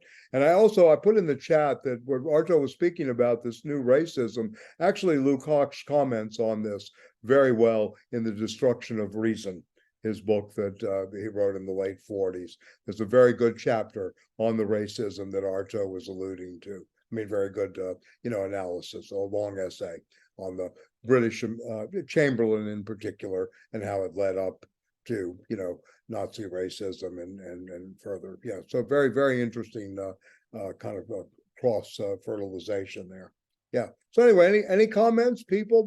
What else you might like to see? We're very open here. Like I said, this is a for lack of a better term, you're part of a real collective effort here. We're kind of doing something very different. We're stepping on ground that I don't think has been stepped on in terms of both a critical analytic moment, right? I mean, of course, the surveillance state. There's a lot of literature out there, but I think what we're trying to do is develop as much as we can a political ontology and some new concept formations in that through selected readings and discussions with you. So any thoughts, anything you'd like to see? I mean, yeah. David, yeah. I'll just say very quickly that the intro was amazing, Arto. Thank you so much for that.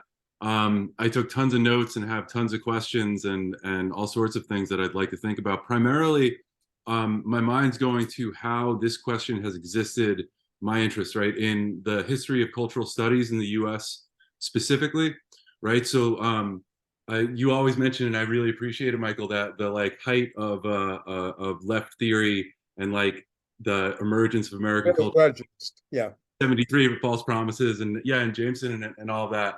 And I think there's an interesting way to think about the form of the way cultural studies has developed away from some of those critical questions in the U.S. that opened up with Marxism and the interpretation of culture, where Stanley was and Lefebvre was, and there was a real engagement with Marxist humanism, and right, which was really interesting.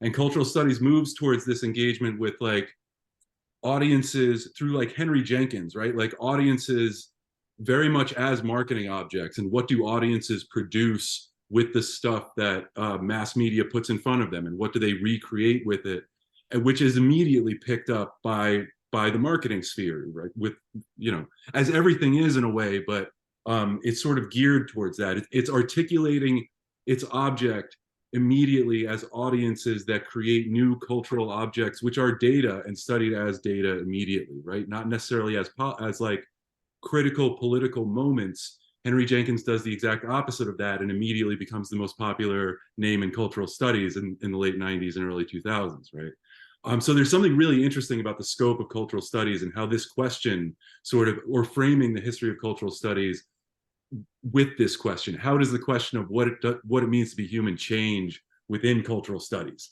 It's fascinating to me. So that's the first thing I'm really thinking about. And also, I mentioned The Mountain and the Sea, and then Michael, you mentioned some novels, how this question has appeared in the history of, I'm interested in science fiction literature specifically, but in literature and fiction and novels and popular culture is fascinating as well, I think. So those are the things that I'm thinking about initially. Okay, great. I just wanted to add, cultural studies is one moment, but also this happened in literary theory, right? Where the new historicism came in. And people like, Beryl probably knows this name, Franco Moretti, who was a great literary Marxist critic in his beginnings, then began to map out reading habits. He began to do a data-based analysis of literature. it's kind of interesting that threw off any kind of real critical inquiry anymore, in a sense. And this was a very outstanding, his book Signs Taken for Wonders, his work on the Wilden roman are first-rate stories. So we have this kind of new things that began to emerge. I know you came to graduate school late, after 9/11, right? In a very new environment. But this stuff started to take hold, what Arto is articulating as early as the late 70s, 80s, right? And then really took hold in the 90s in the academy, right? And a lot of these things became career paths too, created a new kind of careerism as well, right?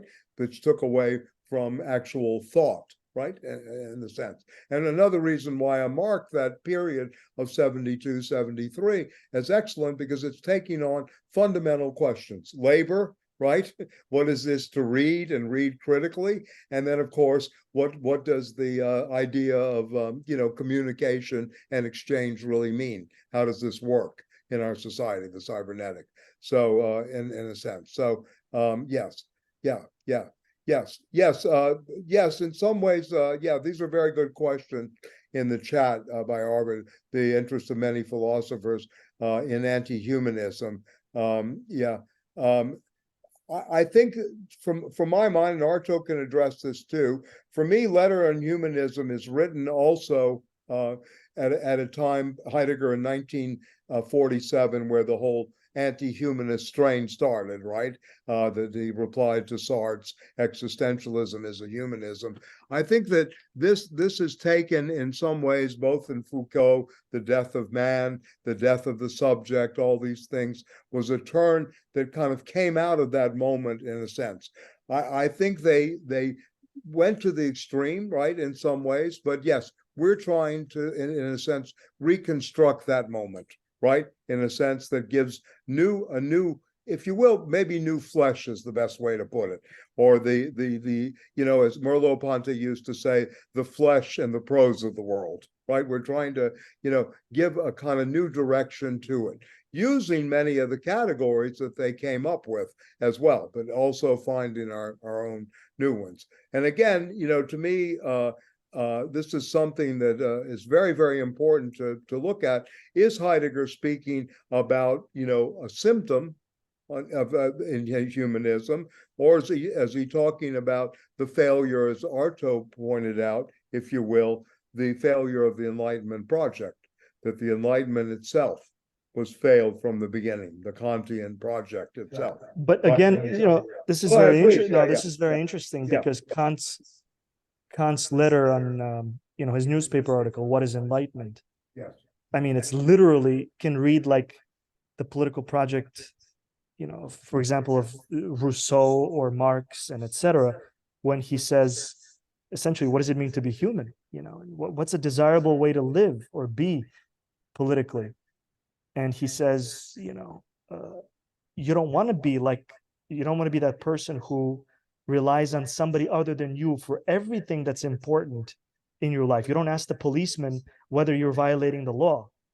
You don't constantly before you do something. You don't want somebody else to tell you, what to eat or, in other words, some of the great representatives of the innovative thinkers of that Enlightenment already understood the fundamental question and, gave us this pathway that capitalism, as it became the dominant political system of the world increasingly since that 18th century, actively subverted, right? So instead of moving towards Kant's ideal, German society moved more towards the radicalization of class differences and class conflict and and et cetera, and et cetera. The lack of generalized universal development of its citizens, The Nazis, of course, and this is one of the most dangerous part that I personally learned from the Chapeau book, engage with this. The Nazis did have a project, maybe the National Socialist wing that was liquidated in the Night of the Long Knives, more so than the other wing. But the Nazis did have a project to engage in the general development of the general intellect of the average person, right? Which hitherto had not taken place in Germany. But of course, they weren't going to do it like the communists were going to do it. They were going to do it purely for the master race alone, you know. So that was their sort of problem, if you will. That's where they took the wrong turn, if you will. Instead of joining instead of engaging in communist politics, which were liberationary or liberatory, they did it for their own little group. So they replaced the liberal politics of class-based full development of the human being, which was reserved for the ruling class. They reserved it for the ruling race, you know. So that's we talk about a dead end in that sense too, you know.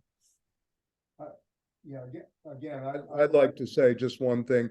To me, philosophy now, I mean, there's not going to be any original philosophy. There's no real transitional philosophers yet. I mean, what we're trying to do again is develop, you know, a very speculations towards a new political ontology for the future, if we say that. For me, philosophy is basically archival work today. That's really where we are. Arto, you just for a second. Yeah. Sorry. Yeah. Sorry, my apologies. So for me, you know, philosophy has turned into, you know, basically archival work. I mean, we have excellent archival work on many fronts, but it does not really exist as a new invention of concepts anymore, right? In a sense. So what we're trying to do is shift the direction, if you will, towards a new political ontology, to really ask this question again: what is politics, you know, beyond what the tradition gave it, etc. What you know, what, and also at the same time try to build categories and new categories for commitment in which, you know, an upcoming generation can really work with. You know, again, you know, Stiegler, like Lenkov, was very interested in education. And one of his better books and most passionate books is taking care of generations, right? And how to transmit to the next generation. So this is also part of the task. Let me just see your question here about cybernetics, and then we can go on. Yeah.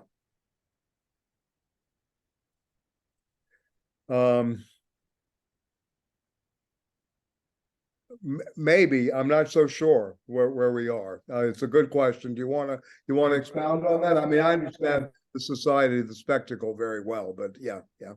Just thinking that there are sort of forms of subjectivation Yes. which interfere with the sort of the line diagrams of cybernetic logic that Arto was talking about, and these are generated through cybernetic processes, but seem to me to completely foil a cybernetic, you know, strategic management of the kind you were outlining. So, is there, you know, more broadly, are there internal contradictions that foil the progress of the cybernetic movement that you're talking about, or that, you know, I'm not seeing that. You know, is there not some contradiction that prevents its sort of progress over the decades? And from your account, one might think, no, there's nothing. You know, they've taken over, and we're out of luck. You know, Arvind, I think that's the fundamental question. So I think an initial response would be, I think identifying those contradictions is the primary task before we can proceed to developing a political ontology, just the same way it's always done by all the thinkers that have been influential in politics, right? And so I think you're absolutely right. There's a need for us to identify those contradictions in a way that is free of dogmatic old baggage that we all may carry. Identify the contradictions, push the contradictions to their maximum point of break to the extent that we can. And then out of that movement, I think will crystallize the new political revolutionary subject. So I think I personally don't know what those contradictions are, but you're absolutely right. I hope we can collectively, as you know, here and elsewhere, that's the task at hand. And I think my account so far is the pre-contradictory kind of initial presentation of what it seems to me that the cyberneticians think they're doing, and accomplishing. And I think to the extent that it appears that they're succeeding is because there's absolutely no viable, as of yet, a counter-political project that confronts them on the level of socialized cybernetics ideology. So to the extent that it's going to emerge, which inevitably will, in other words, the more socialized cybernetics becomes really the political ideology that powers whatever phase of capitalism we're living in or post-capitalism, that opposition will emerge. It would be wonderful if we can help that process by identifying the contradictions, which inevitably exist. But what are they? I don't know as of yet. Okay. If I could add to this, I mean, I don't think we should forget the class struggle in all of this. For example, ChatGPT 3 and 4 can be used effectively if you have an educated group of students.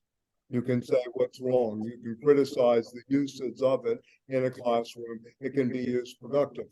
The problem in teaching at second, third, fourth tier institutions and education for the mass is that it becomes a problem because they don't have the background to criticize ChatGPT 3.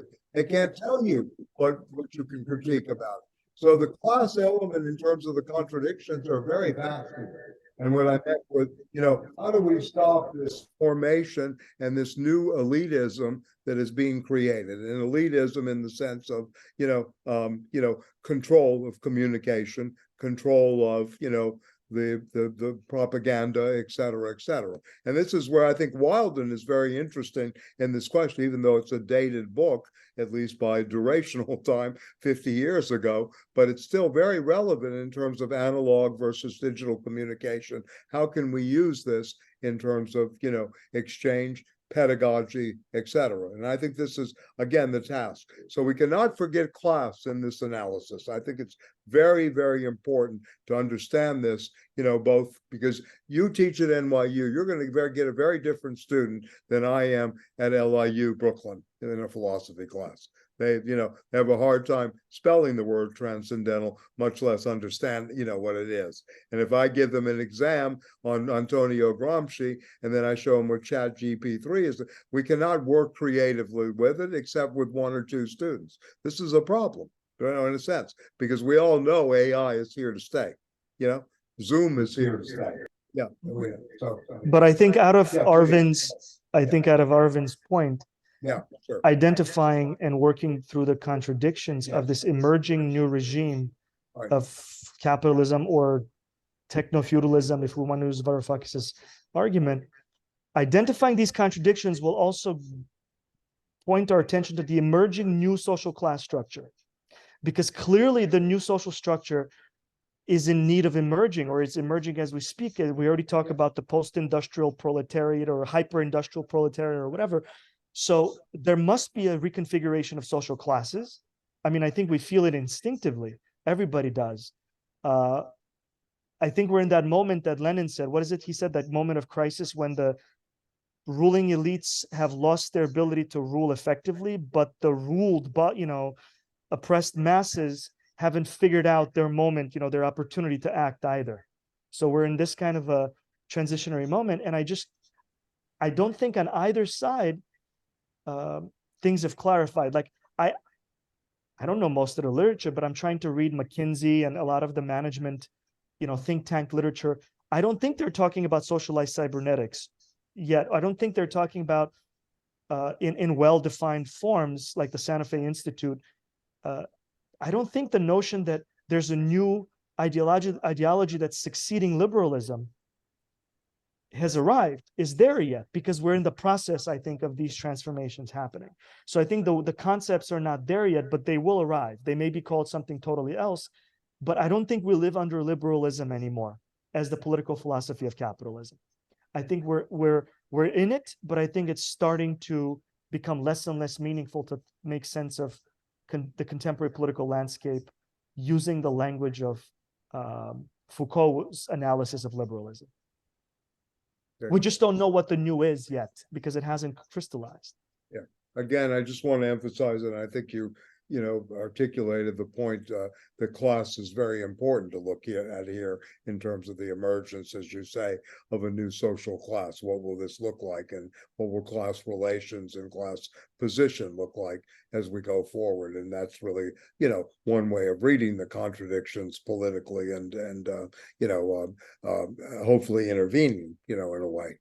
I just give this example because, again, the students that go to the Ivy schools or the elite liberal arts colleges are already been given enough training to understand have the critical resources to read artificial intelligence and do a critique, and they even in some ways make it better, right? In a way, because that the that the corporations are already in there in the schools saying, oh, great, this kid at MIT showed me a new way, to answer this question, that it refines it in a sense. So that seems to me be part of the struggle too. We're dealing with those symptoms of a very, unequal society, as well as that inequality playing out in education first and foremost, which I think is where our battle is. In a sense, we're not in the corporate boardrooms, unfortunately.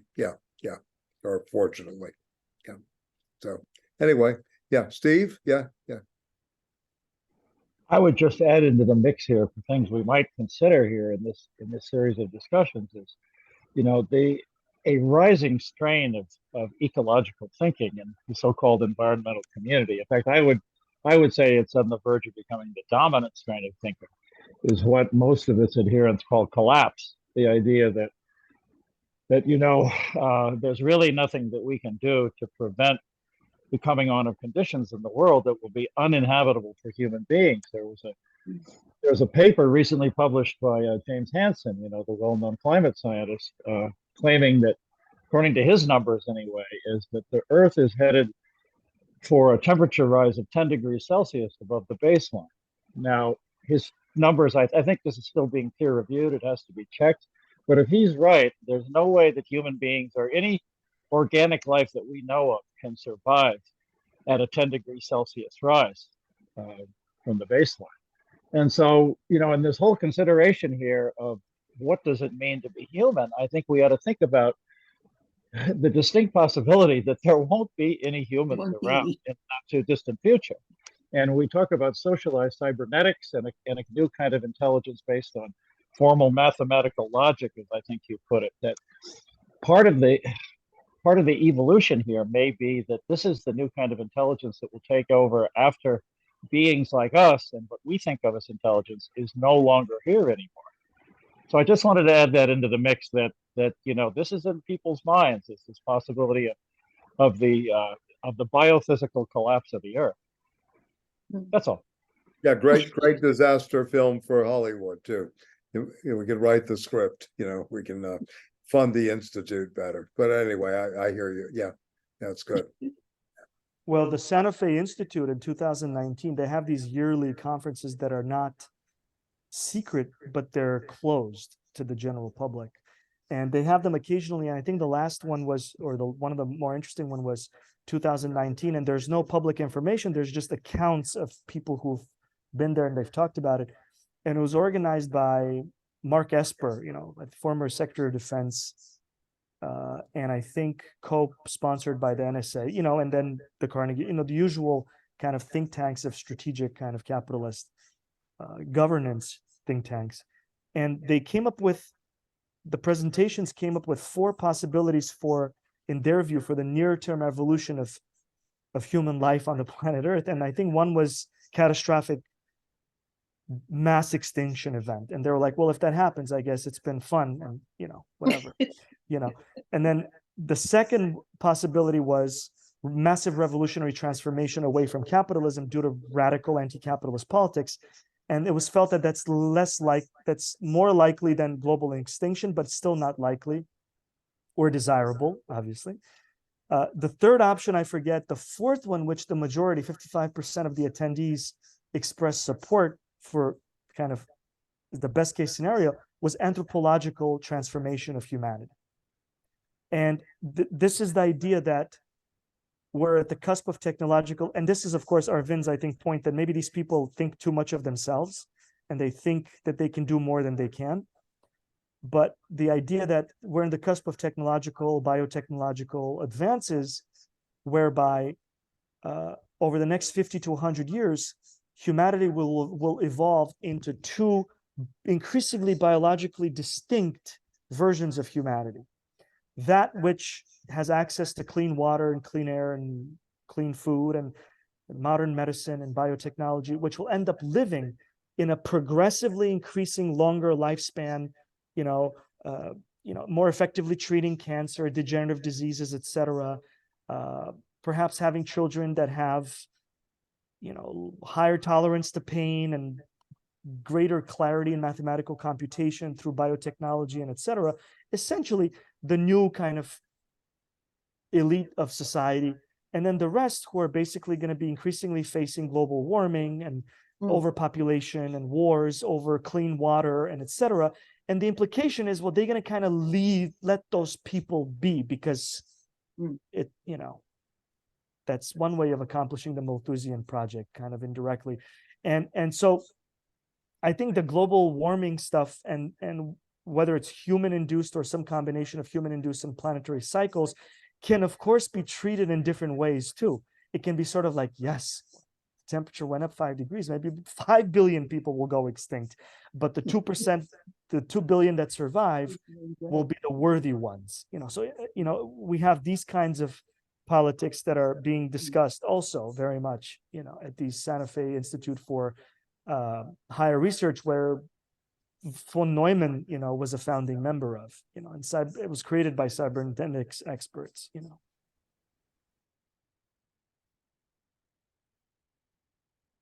Interesting. Los Alamos and Santa Fe are both in New Mexico. Huh? Yeah. These institutes that were created by these classes. Yeah. So anyway, anybody else some thoughts? I mean, I plan to, of course, put up the readings and the general, if you will, schedule of readings, etc.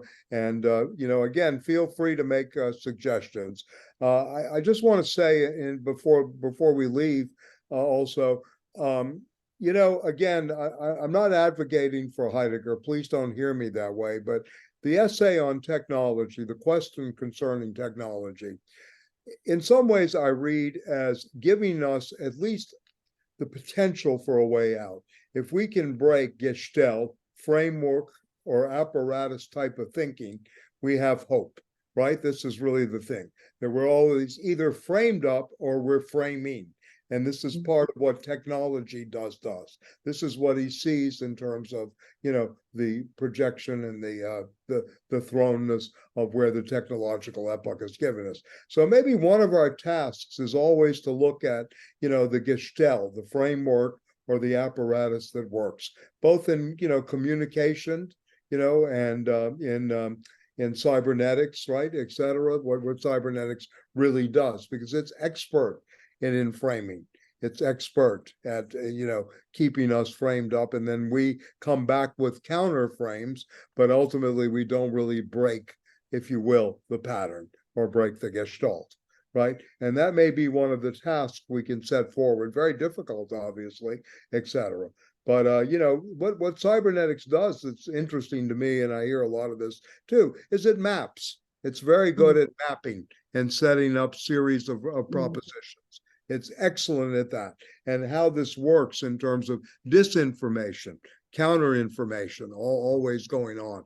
And especially in this world of the internet and what we're getting, because you can read 15 different accounts by people that are highly articulate of one phenomena, right?